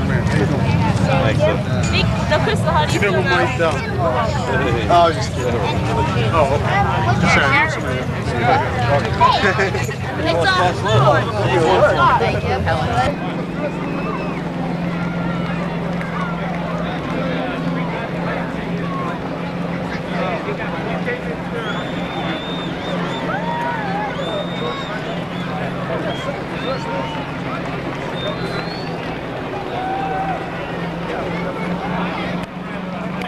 We're talking about the points championship, the points chase for the season, and lost in that was a great run by a rookie. Billy Manchester, fresh off the Sportsman division in 1998, looked for the Pro Stock, at least a win, if not the rookie title, and went on to finish well in the top 5 in the Drivers' Championship chase. But taking down the win tonight, Swansea Mass's 3-time champion, Vinny Inarumo. Hey, Helen! Come on, Helen! Vinny what? Vinny and Arumo, of course, will be up in Victory Lane in just a couple of minutes, and we will be having a photo session with him as well as an autograph session, and of course the crowning of the 1998 Pro Stock champion. And you know, this is all pending technical inspection. These gentlemen still have to pass over the scales and be checked before anything becomes official right here at the Seekonk Speedway. Well, talking with the scores, the race finish is official on the track. Of course, they do have to go through post-race technical inspection, but Vinny and Romo officially by our scores is the winner. Second was Eddie St. Angelo, his best run all season long. Billy Manchester was third. Again, we talked about him a second ago. A great run, finishing well in the top 5 in the points. Have to tally that up in a minute, let you know exactly where he finished. Chad Chase had a good run for 4th, Rick Martin 5th, and by virtue of his 5th place finish, barring any technical inspection infractions, which I can't remember the last time Rick was ever disqualified for anything, if he ever was, and he's been running a pro stock for, well, about 17 seasons. The 44 of Rosenfield was 6th, Dave Hutchins 7th in the 96. 8th was the 15 of Mike Hassel, Matt Dewey was 9th in the 02. 10th was the 12 of Jimmy Kuhn behind the wheel of that one, and we'll let you know in the owner points each way as well. 11th was the 99 of Wayne Dion, 12th the 33 of Ray Lee, 13th was your former champion Lenny Ellis, I'm sorry Lenny, I have to say it that way, and 14th was the 91 of Charlie Rose. Tabulate that in a minute, let you know what's where and who, owner-wise and driver-wise, but Vinny and Arumo taking down the driver, Rick Martin taking down the Drivers' Championship before technical inspection. Next out will be the Sportsman feature event. 23 cars will take the green flag, 25 laps the distance for these guys, and, well, as with the Pro Stocks, the point championship well up in the air. Bobby Leclerc, our 95 champion, leads them into this feature event with 764 points. James Lawrence is second, 5 points back with 759, and 3 points behind him, Rusty Bryant with 756. Anybody's race in this division as well. On the pole in this 25-lap feature event, the TK O'Shea's Response Ambulance Service number 32 for Bill Goodrow. Outside of Bill, the Viking Sheet Metal Powermatic Car Wash car number 99, the Fireball of Glenn Young. Starting third, the Timberlake Motorsports Chevrolet car number 57 for Dean Petty. Outside of Dean, the Everett Auto Parts Westwood Shores Camping number 08. Your 2-time defending street stock champion, looking to take that title in the Sportsman this year, comes in third, the 08 of Rusty Bryant. Starting 5th, the Cox Communications South Polo Racing Engine number 38. That's Keith Morrow behind the wheel. Outside of Keith, the Furnace and Ducks car number 25 for Brian Souza. Starting 7th, the Interstate Diesel Equipment Taylor's Garage number 4 for Steve Taylor. Outside of Steve, the Barney Corp General Contractors Bumper-to-Bumper Accessories car number 31 for Jeff Goodrow. Starting 9th is car number 3, the Spencer Motorsports Pontiac for Ken Spencer. Outside of Ken, the Lawton's Garage Belanger & Son Chevrolet for Glenn Lawton. Starting 11th on the field, the number 2 man in the point chase, the Big Bore Harley Davidson. Columbus Auto Sales, number 81 for James Lawrence. Outside of James, the Mastria Buick Saturn of Rainham, car number 42. Your current Sportsman point leader for Bobby Leclerc. Starting 13th, the New England Tire and Battery, Seekonk Isuzu number 45. Your 2-time defending Sportsman champion, Scotty Estrella. Outside of Scott, the Whitewater Seafood Equity Concepts number 21 for Corey Boudreau. 8 rows back on the inside, the JT's Lumber Family Collision Center number 65, Ron Lauro behind the wheel of that automobile. On the outside of him, last Saturday night's feature winner, the Kevin's Professional Auto Detailing T Cabral Electric number 8 for Ed Gannon III. 17th, car number 36, the Handlebar Harry's Water Wheels Landon T-Tours number 36 for Ron St. Pierre. Outside of Ron, the number 88, the Samson's Auto Care Kevin Woodruff Chevrolet for Kenny Bamford. Starting 19th, the B&H Auto Supply Propane Plus number 96 for Bob Clark. Outside of Bob, the Almac Steiner LeCavern Sowersby number 56 for Linwood Cowan. 21st on the field, the Parker Professional Driving School. Century Auto Sales 00, Mike Becker behind the wheel. Outside of Mike, the scene of trucking. Allied Auto Parts, car number 55 for Dana Willis. And starting scratch in this 25-lap feature event, car number 44, the Hayden Speed and Custom. 3D rigging, car number 44 for Robbie Doobie. That's your starting lineup for tonight's Sportsman feature event. 25 laps the distance, and the point chase down to a boil in this division as well.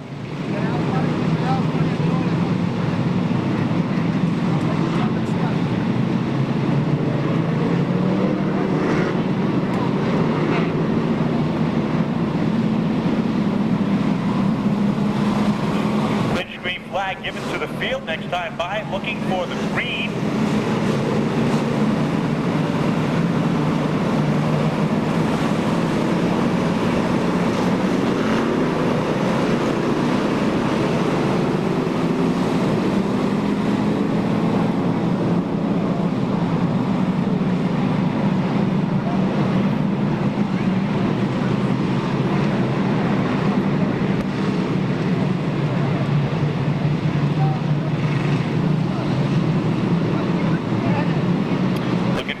Off the fourth quarter, Kenny Esmond waves the green flag.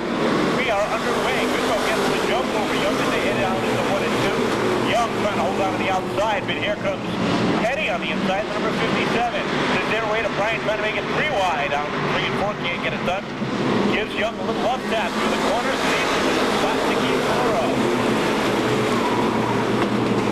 Morrow in his rookie season has 1 win to his credit in 1998. Looking for the Rookie of the Year title. Rusty Bryant sits third in the point chase. Could go either way. Dean Petty settles in for second as Goodrow is out to a comfortable 6-car length lead in the completion of lap number 3. As he starts to leak some fluid on the speedway, Alito leaking fluid on the track. Petty sits in second. A little bit loose through the corners. The 38 of Morrow is third. Fourth, it's a side-by-side battle between the 4 of Taylor and 99 of Glenn Young. But the black flag is going to come out for your leader next time by. Again, as he is leaking fluid on the speedway. There is Kenny Eichmont letting him know the black flag is up for him. Or that battle for third now is between Taylor and Young as they battle side-by-side. The 3 of Kenny Spencer right back, right there behind the 25. Inducted. Sits there as well, right in that back. So that's going to hand your lead over to the number 57 of Dean Petty. The 38 of Keith Morrow second. The 4 of Taylor now third. Black flag out for the third time for Goodrow, the number 32. Looks like this time he's going to heed to it as he heads down 3 and 4. No, not that time. His scorecard has been pulled.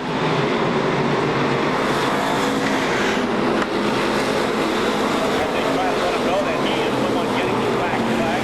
Dean Petty setting the stage. The 38 of Keith Morrow sits second. Taylor sits third with Glenn Young trying to hold on to the outside. In that fourth position, the number 3 is Kenny Spencer looking to the inside of him as they battle for fourth. Your points leader trying to work his way through some heavy traffic. 5 will look clear.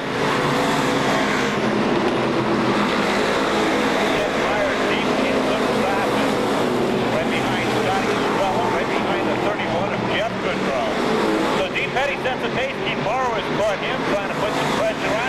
As Petty drifts up high, Morrow looks down low, and that's the battle to lead. Morrow sticks the nose of that 38 Pontiac down to the inside. Petty drops back to second. Taylor takes a look to the inside as well.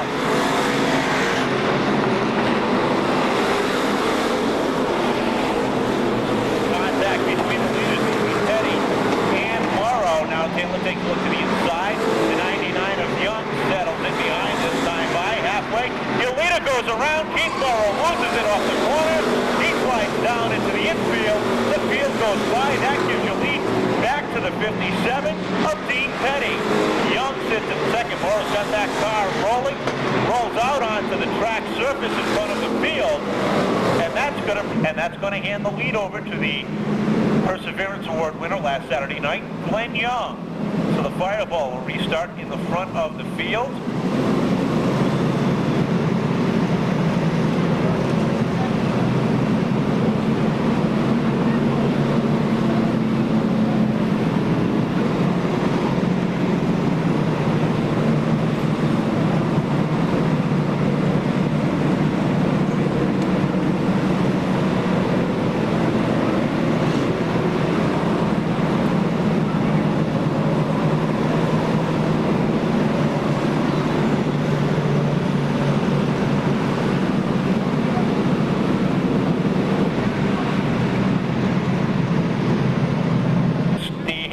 Have agreed with my figures, or actually I agree with theirs because they're the ones that count. But again, they do have to go through technical inspection. Point-wise, Rick Martin's got 753 points. Chad Chase has 738 points. So, barring any technical infractions between those two drivers, I'm going to doubt it. Anything's possible. Rick Martin should become the leader, the champion. Now, he just won the championship down at the Thompson Speedway, and if nothing happens, then Rick will become the first Seekonk Speedway Pro Stock champion to win a championship at another track the same year. So I'll just have to wait for the official word on that. We'll let you know as soon as we hear.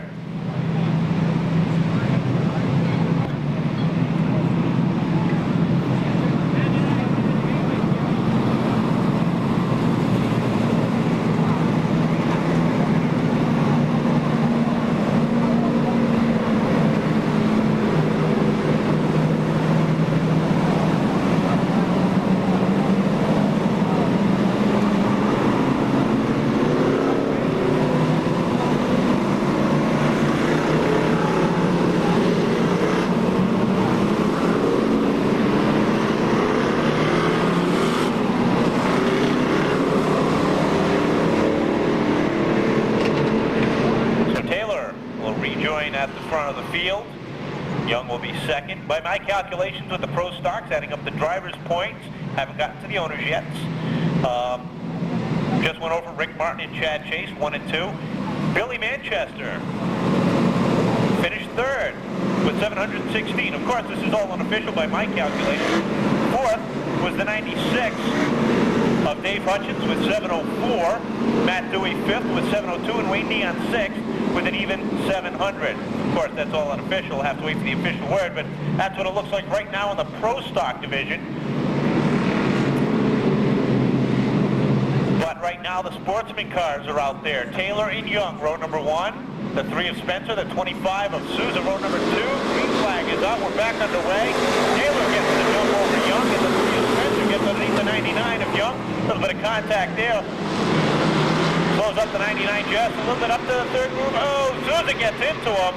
Lets him save it, gets into him again as he gets really sideways off the turn number 4. Here's the 42 of Bobby Leclerc, just up high off the speedway. The 25 goes around, the 81, the 70 get together. Those two cars continue on. The 88 has got some problems up the back straightaway, but the 25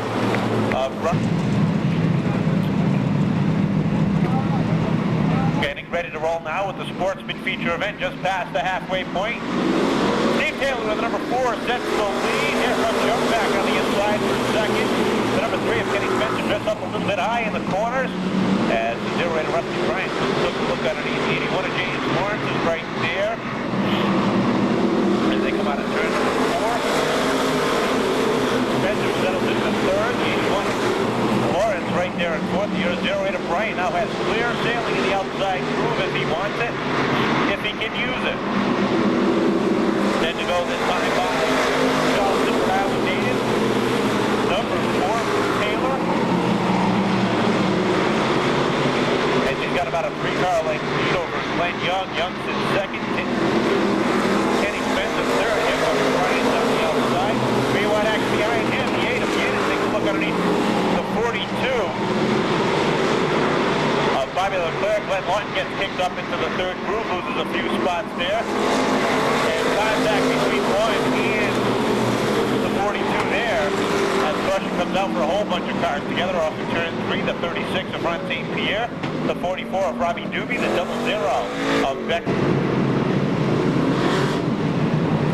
16 laps have been completed. 9 laps remain in the sportsman feature event. Clinch green flag given to the field. Next time by, looking for the green flag. Taylor and Young, row number 1. Spencer and the 81 of James Lawrence, row number 2. Row number 3 is the 08 of Rusty Bryant and the 45 of Scotty Estrella. Down at the Speedway, there they go. It looks like we're going to go one more time. Find out 9 laps from now. Spencer and Lawrence have visited victory lane as well. Green is out, we're back underway. And Glenn Young settles right behind Taylor. A little bit of bumper tag there as everybody gets crossed up behind. The 31 of Jeff Goodrow falls off the pace. James Lawrence up to 3rd now. Takes one to the outside of Young, settles it right behind. Off the second corner they come, nose to tail, your top 2 cars. So far Young has not been able to get a good run on him. Never looked to the inside that time. Can't get it done. As he settles in behind, Estrella now working the outside groove. As he gets to the outside of Kenny Spencer, Lawrence lurking in the distance. Nose to tail, your top 2 continue. Young now looks to the outside of Taylor, settles back in behind. As they come out of turn 2, uses the chrome horn, lets him know he's there. James Lawrence sitting, waiting for anything to happen to get by any of those 2 drivers. But Scotty Estrella saying, if it's going to get done, it's got to get done my way. I'm going to the outside. I'm going to stay on the outside. If it's going to take me to the front, go to the back. Got a fire underneath the hood of the number 42 car. Driver Leclerc looks like a little bit of a flame underneath that car.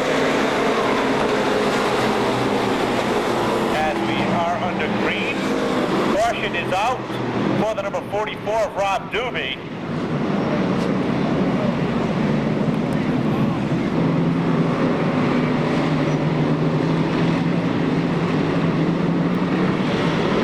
Come off the 4th corner, green flag back in the air. Taylor and Young brings them down. Lawrence in 3rd, and they're going 4th. Change that. Lawrence in 2nd, Young in 3rd. Down the back straightaway they go, side by side. Young back on the outside, holding on, trying to get a run going on. Your leader, Taylor. Just a handful of laps remaining. Off in turn 2 they come. Taylor trying to hold on, throwing everything he has in the remainder of the field. Now Lawrence in 2nd on the track. With Young right there on the outside. They've got a position. And heavy contact on the front straightaway. The 31 of Lawrence.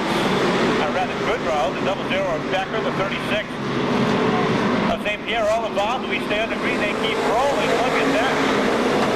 Taylor continues to set the pace. The 36 right in front of the leaders. Everybody's able to make it by. The 8 of Gannon, though, has got a flat tire. He's off the pace. White flag is out one more time around for the Charleston native. As Lawrence holds on to 2nd that time. Young sits 3rd. Down the back straightaway for the final time. St. Pierre pulls it in the infield. And here comes your leader off at turn number 4. Checkered flag is in the air. And Taylor holds on to the win. 2nd, to close the call between Young and Lawrence. But taking down the win in tonight's 25-lap sportsman feature event, after starting 7th on the field, the Charleston, Rhode Island native, driving the South County signs, Wakefield Oil, DP Duramo, St. Lawrence and Sons Builders, Seaport Communications, We Lease It Trucking, Taylor's Garage, Interstate Diesel Equipment, car number 4, out of Charleston, Rhode Island. Ray Taylor is the owner. Steve Taylor drives it to victory lane.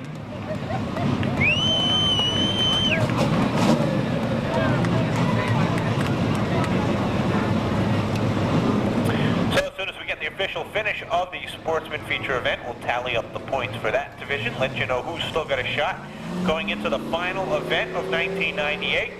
But Steve Taylor taking down the win number 2 in 1998 for the Charleston, Rhode Island native. Still have to win.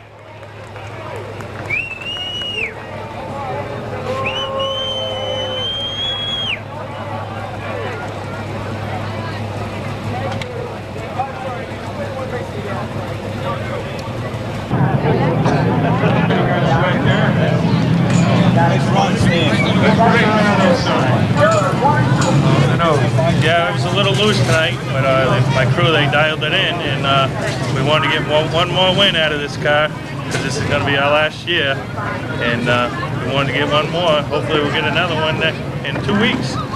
Well, I'll tell you, Steve, like I said, you know, this car's got a lot of history in it. You spent a lot of time putting some good laps into it, and I'm sure it's got a lot more laps left into it. Bobby Tripp did well with it. You've done well with it.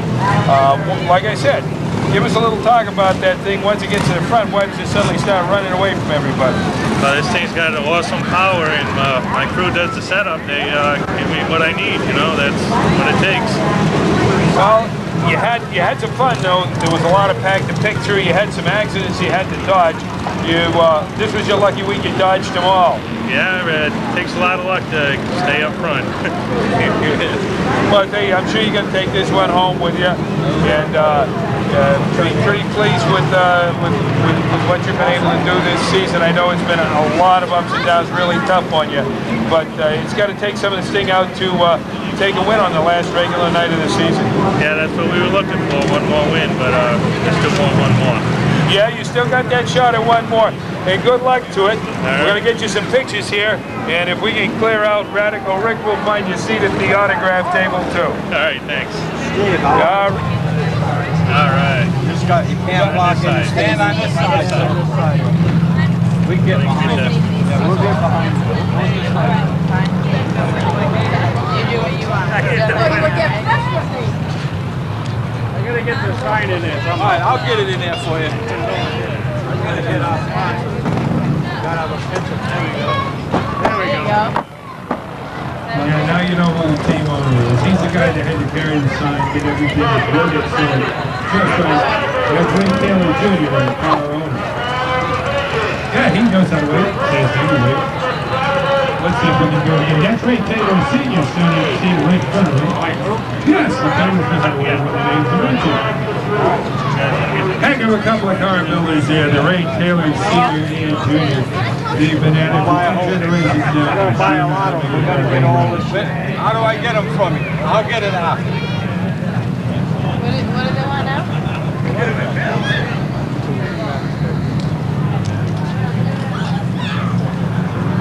What do you want, the whole side? Yeah, if you can get it. All right, that's all right. We'll do it in different phases. Can you stand over here? Let me see if I can get down this way. Excuse me. Go ahead. Wait, guys. We'll get it to You guys gotta get back for we'll now. get you. We want to be able to get all these so we can give everybody a trophy. Look over there, guys. We can do it this way. All right.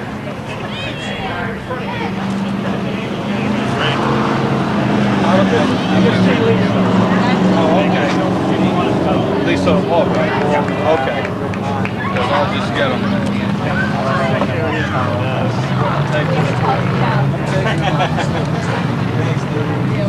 These guys, they want to interview and they want John. Well, good luck. I'll see you up here anyway.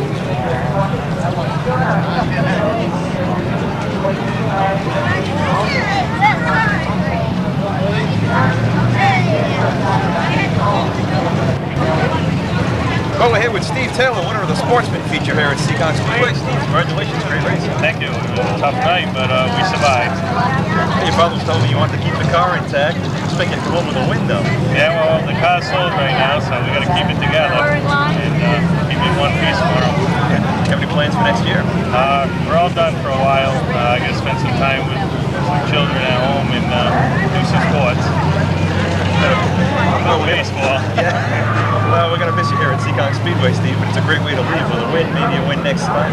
Yeah, we're coming back next week with everything we got. Our plan is just to win. Well, that's great. We'll hopefully talk to you again. Thanks a lot. Here he is, folks, the winner of your Sportsman feature. The starting lineup for the street feature event. Kenny Isimone, green flag in hand. We're underway with the feature event of the night. Alan Carrera in the 03 in the early lead. Steve Randall in that number 9 alongside. Randall looking to take a piece of that property away. 72 with Al Clement letting Carrera know that he's there. Side-by-side action, 3 wide throughout the pack as they dice it out for position.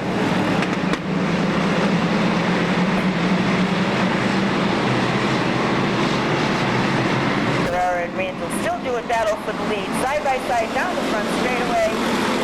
Carrera to the inside, Randall to the outside. 72 of Clemens sits there, hoping that somebody makes a mistake and gives him the opportunity to dive into the lead. A little bit wide coming off that fourth turn for the number 9 of Randall, but he does take down the lead. Clemens moves up into second. Again, he's a little wide coming off the first turn. Clemens sticks his nose underneath, and Randall's got a battle for the lead. We got cars all over the place as the 65 gets around. That's Eddie Moniz. We got the 116 of Moulton involved in that. The number 44 also involved. That's Ray Gardner. Green flag is out. We're underway once again with the remaining laps of the Street Stock Feature event. Three-wide action going down into that first and second turn. Bobby Betancourt hanging it out as he's trying to make up positions there, but he had to back off and fold in again as the 03 of Alan Carrera had a problem. He just dropped out, falling back to the rear of the field. Steve Randall in the number 9 has taken down the lead. The 76 of Mark St. George sits second on the field. The number 3 of Pete Rhoda sits third. Battle for fourth position, the number 6 of Cavallaro, the 5 of Furtado, the 71 of Jerry D. Gaspari now has moved up into the hunt. 22 of Paul Mealy involved, and the 24 of Rose gets around coming off the third turn. It looks as though everybody's going to squeeze by. Rose is slowly creeping down into the infield, but not in time. The pack was bearing down on him, so it had to bring out yet another with that car. The corner doing battle now with the 76 of Mark St. George, but not for long. Look at Pete Rhoda. Pete Rhoda goes to the inside of Randall. Randall gets a little bit out of shape down the back straightaway. He is able to hold on, and he holds on to the lead. The 26 of Fernandez gets around coming off the third turn. Slides down into the infield with that car. There was another car that was involved. I couldn't make out who it was. The 05 of Clint having a problem, as is the 5 of Furtado. Fernandez still sits on the infield area. He is trying to fire that car up and get it underway as we have a battle for the lead, but not for long. Peter Fernandez. The 3 of Pete Rhoda taking over the lead. Randall moving into second. Moulton is a man on the move. He passed 7 cars, 4 or 5 wide when that incident turns 1 and 2 occurred. He now sits behind the points leader, Bobby Betancourt, back in the 8th position, gaining on him very fast. That 16, the black and orange 16, is on a rail. Halfway marker being shown this time by as the number 3 of Pete Rhoda is just pulling away from the rest of the field. Randall, who was the early leader, sits second. The 76 of Mark St. George third. The 6 that's driven by Cavallaro, Rich Cavallaro that is, sits fourth on the field. Fifth is Jerry D. Gaspari. The 22 of Mealy running sixth. 7th is Bobby Betancourt in the 21, but not for long. He just moved up into 6th spot. Following close pursuit is the 16 of Stacy Bolton.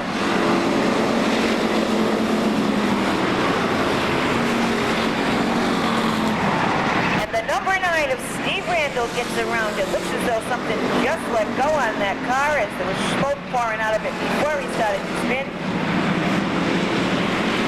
The 16 of Stacy Moulton having a problem. He has a flat tire apparently, made a sharp right-hand turn going right into the pits. And the 21 of Bobby Betancourt, smoke coming from that car. Things happening all over the place in this race. With the number 3 of Rhoda continuing to put distance between himself and the second place car. That's the number 6 of Rich Cavallaro. Betancourt looks to the outside of Mark St. George as they go down the back straightaway. He moves that car up into 3rd spot. Little contact made between St. George and the 21 of Betancourt. Betancourt able to hang on. St. George does a 360, keeps the car running, but not for long. He spins again as he's got a flat tire on the right rear of that number 76. I think he's got 2, Jenny. He's got a flat left rear tire too, if I'm not mistaken. He is able to keep the car off of the track, so we do say under a green with Pete Rhoda just pulling away. He's in incredible. It's like he's running on rails. He's at least a half a track ahead of the rest of the field. He is lapping cars as we go down the back straightaway. He gets underneath the 32 of Moen. Moen, of course, now being a lapped car. Bobby Betancourt sits second on the field. 2 laps to go, just 2 laps to go. This drive-by being shown by Kenny Simone as he holds the popsicle sticks in the air.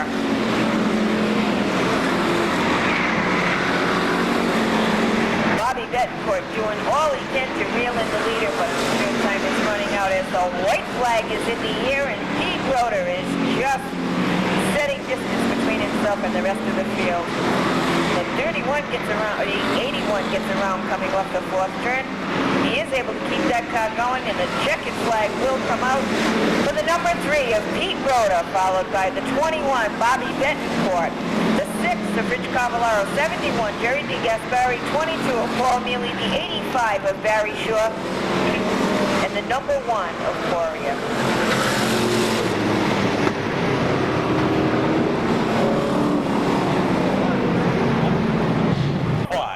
For the D'Anthony Vendetti Festival of Racing Weekend, if he qualifies, he's guaranteed 2 points, and Jerry DeGasperi would have to win in order to tie for the championship. So Bobby Betancourt, if he finishes any worse than last, which chances are he just may finish better than last in the D'Anthony Vendetti Festival of Racing Weekend, he will be crowned the 1998 Street Stock champion. But wait, there's more.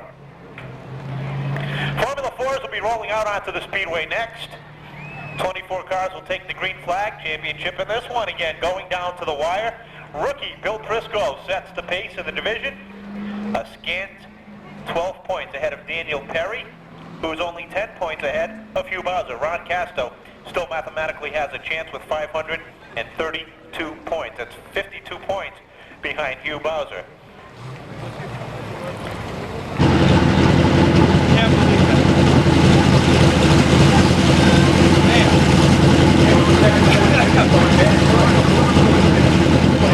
Thanks, Ed. I can't believe it. Thank you.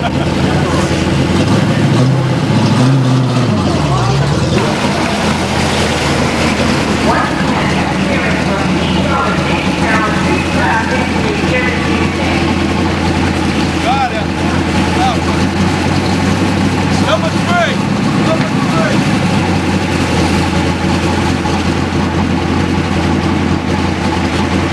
Next one, great turn.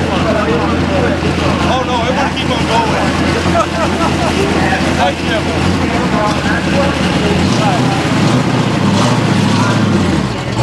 Typhoon of a green car. Alrighty, that thing's up flying. Watch out. You might take to the air in any second. And there he is. 3rd win on the season for Pete, the Motor Roeder.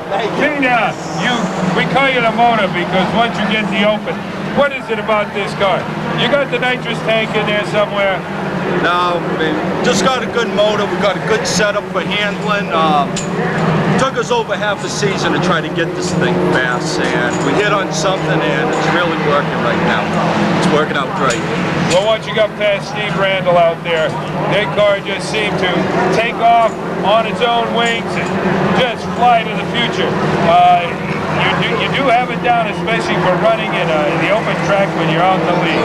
Yeah, the car's just been really good to us, and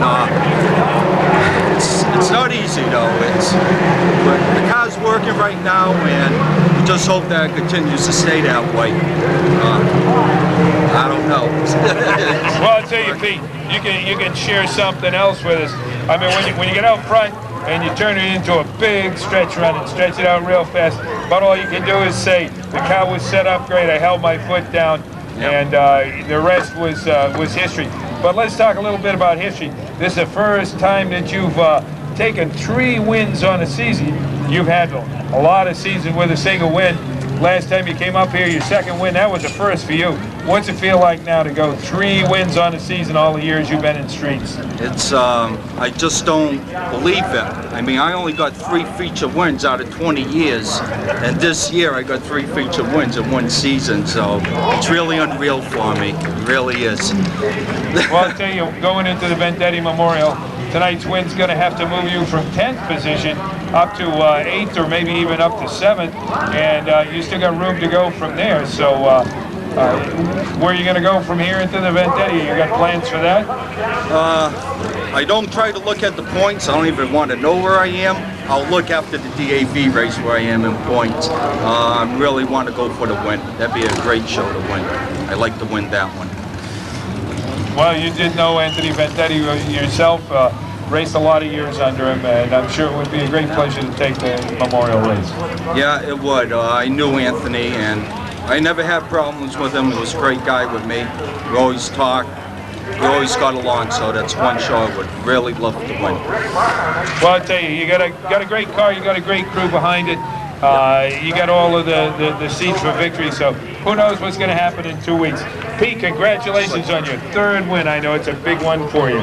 Thank you. I'd just like to thank all my sponsors, A&R Home Improvement, Manchester Racing Engines, J&S Automotive, and special thanks to Kevin Vital from Vital Wood Products. He's been a great help. Steve Lang, the car owner, and Jim Holmes, Quality Starters, and everyone that's been working on this car with us, and the team's been staying together, so it's been great.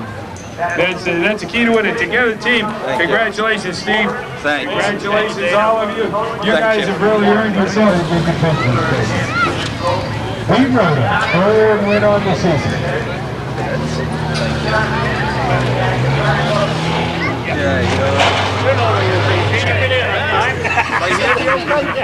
Okay. You know the routine. You've been here enough time. Yeah, I still get confused. Thank you. Can we get a crew picture? I gotta say for the 4th cylinder. Oh, low on film? Ricky took too many pictures. Oh. Get in there. You'll see it on Tuesday at Tots. Yeah.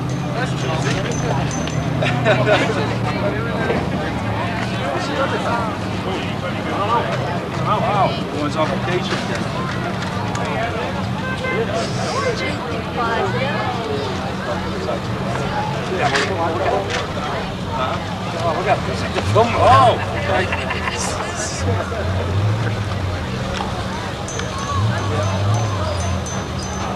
There's no snapshots in here, Josh.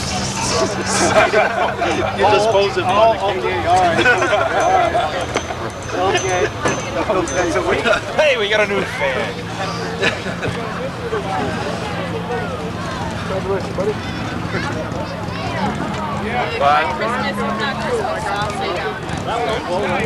All right, we're here with the Street Stock winner tonight, Peter Rota. Congratulations, great race. Thank you. Thank you. It really feels great. Still don't believe that it happened again. Yeah, we had great corner speed. The motor was performing. We have an overheating problem and held out for us. So everything just fell in place tonight. It really worked out well. I guess the big news is 3 wins this season. Congratulations. Yeah, I've got 3 wins, and I've had 3 feature wins in 20 years of racing, and this season alone I got 3 wins in 1 season, so this is really unbelievable. It really is. Yeah, I mean, this is great. I just can't believe it. Congratulations. Good luck next week. Thank you. Thank you very much. There he is, folks. Peter Rota, your Street Stock winner tonight at Seekonk Speedway. Good job, Pete. Thank you. Is that your 3rd, 4th this year? 3rd one this year, yeah. Good job. Thanks. Who's the one right there?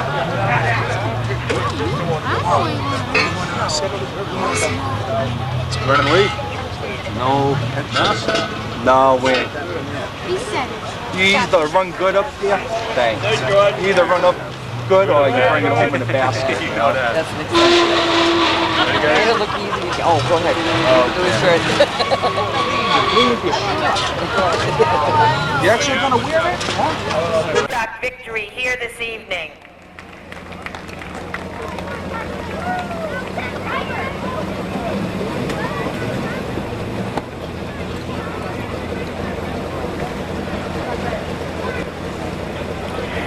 Before the Formula 4s do roll out onto the track, give us one more time to remind you that we do have advanced ticket sales going on for the DAV Memorial taking place here on the 10th and the 11th. Chatterley, 12 rows back on the inside, the car joint air-conditioned heating.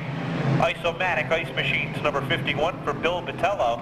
And starting scratch on the field, car number 69, United Textile Machinery, Apollo Radiator, number 69 for Guy Liggett.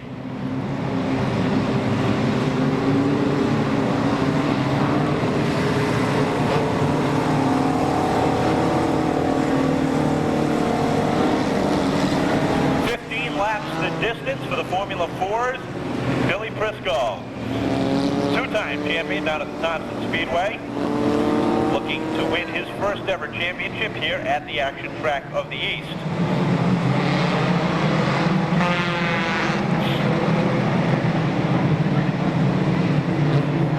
Looking for the green flag this time off of turn number 4. Ed Morin will wave the green flag this time. Green is out, we're underway. Lenny Guy brings him down, but Vanessa makes it 3 wide across the line as Vincent slides out front. Vanessa settles in from second. Kelly tries to make it 3 wide. And looking deep in the pack, the 56 of King tries 3 wide around Prisco and Perry. Can't get it done. Settles in right back behind. Tom Kelly trying to throw his weight around up front. As Vanessa takes over the lead. The 10 of Lee Hayes in second on the field now.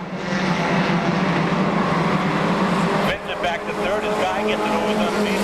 The 85 comes back to the 88 as well as they try to work their way to the front before anybody else. 01 of Kelly is up to fifth. Takes a look to the outside of Lenny Guy. That's the race for fourth right there as they come off the turn number 4 behind them. The 80 of Eric Phillips, the 61 of There's the 0 of Ron Castro Jr. The 17 of Camera goes around the main straightaway. 69 of Liggett gets by. A little bit of contact. Goes around off in turn number 4 all by himself. Rolls that car down into the infield out of harm's way. I'm not going to stop this one. Let this one keep going on its own. As your top 3 come off in turn number 4, Guy Liggett pulls out.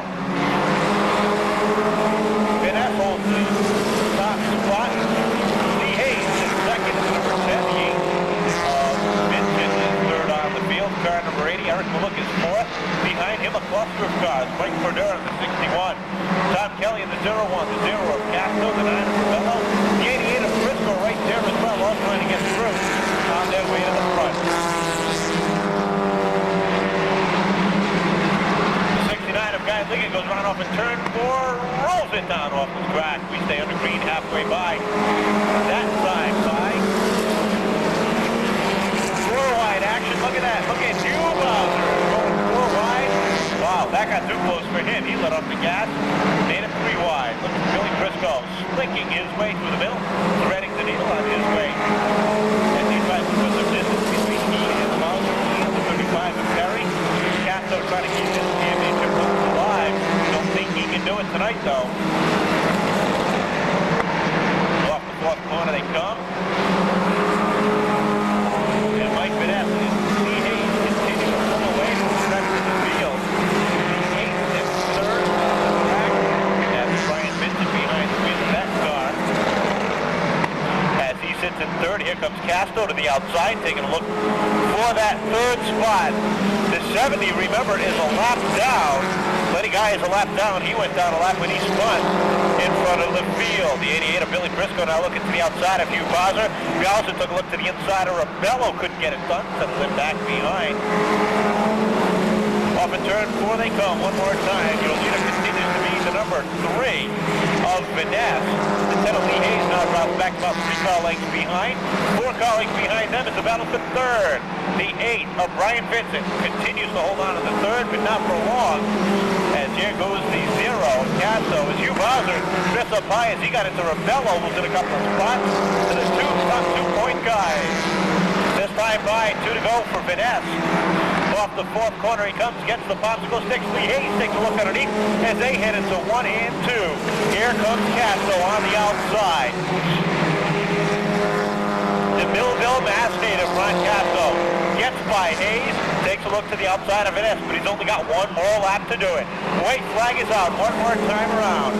Mike Vaness trying to hold on. Here comes Castro on the outside. That's the race for the lead with a half a lap remaining. Into 3 and 4 they go for the final time. Vaness throws it in real hard. Lee Hayes smoking off the corner. Checkered is out. Castro takes down the win. Vaness in for second. Hayes holds on for third. Fourth is the 8 of Vincent, and fifth is the 35 of Dan Perry. But taking down the win, taking the lead on the first lap is car number 3 out of Warwick, Rhode Island. Big round of applause for tonight's Formula 4 feature winner, car number 3 of Mike Vaness.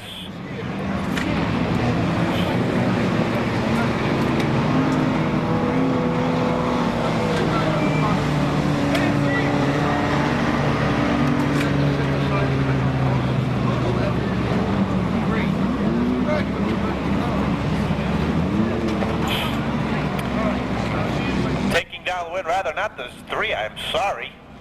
Brain fade on my part there. Taking the win, Millville, Massachusetts. The Home Depot, Husky Tools. Ocean State, Sweepin', CNC Rigging, Town Sanitation, Alpha Page, JZ Designs, Boyagin Construction, car number 0. Give him a big round of applause. Ron Castro Jr. will sit in victory lane tonight for the Formula 4s. Well, I'd like to thank all the fans for coming down tonight and celebrating the culmination of the 1998 season here at the Action Track of the East.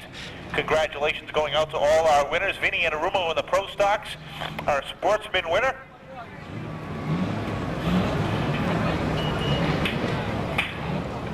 Steve Taylor, 33 of George Rigo, taking down the win in the Seekonk Sports Trucks. The 3 of Pete Rhoda, the winner in the Street Stocks, and our Formula 4 winner, Ron Castro Jr. out of Millville, Mass. Congratulations going out to the entire team of Rick Martin, our 1998 Pro Stock driver champion. Congratulations going out to the Joe Viveris team, car number 46, the 1998 Pro Stock owner champion. Congratulations out to both of those gentlemen. Don't forget the culmination of the 1998 season, 2 weeks from this weekend, October 10th and 11th, the annual D. Anthony Vendetti Festival of Racing Weekend. Camping's available. Pro Stocks, Street Stocks, Formula 4s, Trucks, Sportsmen's, Midgets, Legend Cars, and Pro 4s. 8 divisions, 2 days of racing, $25 for adults. Children under 12, we'll let them in for free that weekend. What the heck? That's all 2 weeks from tonight. Big thanks going out to all of our weekly supporters. Rose's Towing, Silver Brothers Towing with us each and every Saturday night. Couldn't get it done without them. Big thanks going out to Coors Beer, Pepsi Cola, Bald Hill Dodge, New England Racing Fuel, Mobile, Time Warner Sports on hand catching all the action with us again tonight. And of course, Tuesday night, don't forget, Towards Bar and Grill. Hopefully we'll see Rick Martin there celebrating his 3rd championship trophy. On behalf of the family of the D. Anthony Vendetti, and for the staff and management here at the Action Track of the East, I'm Kevin Boucher. Thank you, and good night. All righty, folks, here he is. Got another win on the scene. Here he comes. All right, I'll back it up. Ron Castro, that was a heck of a run all the way from the back there, and a good chasing down of Eric Snow. Yeah. Didn't know, I was wondering sincerely, I was standing here interviewing Pete Rhoda, watching over his shoulder while you were getting ahead there. That was quite a move on the outside. Well, the car was working well in the warm-ups today on the outside. It handled well on the bottom too, but to get around the traffic over here, you got to use the outside lane. So I seen the opportunity to move to the outside. I was hung up on the inside for a while. I just brought it to the outside, looked over my shoulder. I had a free spot, pulled up the track, and made some room. I wasn't quite sure if I was the lead car or not, so I kept my foot in it for the last lap. I wasn't going to let out. Well, indeed you were the lead car, and it brings you up here this is your second win on the season. It's got to feel good. Yeah, it does. Both my wins come late in the season. I had a rough start at the beginning of this year, but we got all the bugs worked out of it, and I have another car, a 9 car that I sponsor and work with, and that car helped with the setup of this one when he won a few weeks back. So I had some reference point. The car was out to lunch for a while. Well, I'll tell you, with your plans for moving up next season, certainly a win this late in the season is sure got to propel your team into that next division right away. Well, I'm going to take it easy. I think I have another one of these being built right now, a brand new one for next year, under the Home Depot name and CNC, Alpha Page, all the other sponsors that helped out. You know, I really appreciate it. Without them, I couldn't be where I am. And we got a street stocks in the work too, so with the help of the number 12 team, Mark Langlois and that, so we'll be getting there slowly. It's just going to take a little bit more. So clear us up on this. Which is it going to be for you next year? That other Formula 4 or the street stock? I want the championship. I want to take a run at it. I feel I have what it takes to get to that level. We're going to stick with the Formula 4s one more year unless they push me out. If not, I'll have somebody driving my cars like I do this year, and we'll make the move to streeters. Well, I'll tell you, great to have you back here in victory lane. A nice victory, good hard run from deep in the pack, and real good work in getting around Eric Snow for your lead on that win. Congratulations, Ron. Thanks a lot. I appreciate it. Yeah, well, you're welcome, Ron, and we appreciate getting you up here. You got some kids on? I'll take the picture with my wife. Unless anybody else is here. And we'll take the picture with you and with the flag. I don't have a nice victory picture. What happened? You give it mine. Supposedly. No. Come on. You're my wife. You spend all the money, right? Yeah. On the 9 car. That's it. Big smile. Good.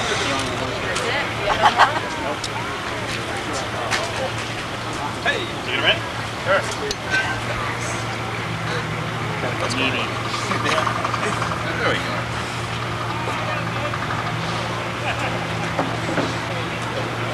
All right, we're here with Ron Castro. Ron, congratulations on the victory in Formula 4s. Thanks, I appreciate it. A lot of hard work goes into these cars. I spent a lot of time on my cars. Tonight I'd like to thank all the sponsors that stayed with me over the last 5 years of racing. I hope they continue to stay with me. I'd like to thank my family. They're not here present tonight. They're overseas working on some big jobs with the family business. And you know, some of my sponsors aren't here, it's a little late, but I'd like to thank them anyways. I'd like to thank Home Depot, CNC Rigging, Alpha Page, Toyenko, Broadway Tranny, Cisco's Performance Center, Town Sanitation, Cohesion Construction, J&J Materials. I have so many. Sounds like you're ready to move up to a pro stock almost. Almost. We better get a little bit more money. Yeah, you're going to need a bigger car for the sponsors stuff. Yeah, but it's a very competitive division. I'm happy to run with the guys that I do run with. We've been running clean, faster this year than we were last year. And I hope the sport continues to grow this way. Nice clean racing, fast racing, and we just take it one season at a time. Well, it's a fun division to watch, and we want to congratulate you on the great race. Yeah, thanks. I really appreciate it. It makes me feel pretty good to come from the middle of the pack and work my way to the front. I wasn't quite sure if I had it or if there was one more car in front of me. It's hard to count cars as you're going around. You try your best, but you lose a few. And they didn't throw the caution when the 69 spun. I seen that. I wasn't quite sure who the leader was, but when they threw the checkered flag, I took one more lap and they pointed to me, so I was happy. Well, here he is, folks. Ron Castro, the winner of the Formula 4 feature here at Seekonk Speedway. And I just don't win it. Yeah, right. Yeah, matter of fact, you got this is my last pen. Matter of fact, it's my son's pen, so if you could give it back, he can go to school. You pull an orange one too, Dana. This is the one that can get them all up. Appreciate it. I'm saying quick. Forget him. Congratulations, buddy. Huh? Congratulations, pal. Uh-oh. No way. Here's my loyal fans. Here they come. They stuck around. Here, Ron. I'm going home to my big bag.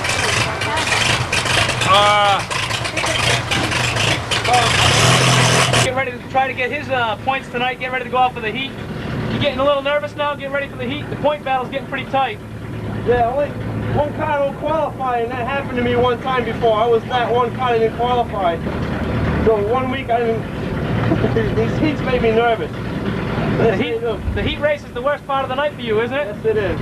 Once you get to the feature, you're a lot better off. I'm sailing. Dave's got a legitimate numerical shot. Bob Betancourt, you got a shot at your first Street Stock Championship. Got a pretty good point lead right now, and you're 44 points ahead right now. You really have to mess up to get out to lose the championship, but it's yours to lose now. Yeah, it definitely is. Just going to try to be consistent. The next couple of weeks, stay out of trouble. Same thing with Matt Dewey, the Pro Stocks. Consistency is the big thing. As long as you just keep plugging ahead and plugging ahead. You want to thank some sponsors? I got to thank all my sponsors. Without them, I wouldn't be here. You know, I don't know if I have time to say them all. Manchester Racing Engines, W.S. Shepherd, Williston's Auto Electric, J&S Auto Parts, Sanford & Son Auto Parts, Finest Transport, Teal Holland Real Estate, Carver & Salisbury Auto Parts. That's all my sponsors, but the people that help in this car, you're looking to see the driver of the car, but I could name a list a mile long. I have more help than you can imagine. From competitors from the 71, from Team 99 Sportsman. I used a tire from the 16 car last week. I've had more people, you know, I want to win it for me, I'm winning it for them. I let them down last year, a lot of them, you know, and at the end it was close, and we come out short. This year, hopefully we won't. All right, Bob Betancourt is starting to get down to crunch time now. He's getting a little nervous. He's a good friend of yours.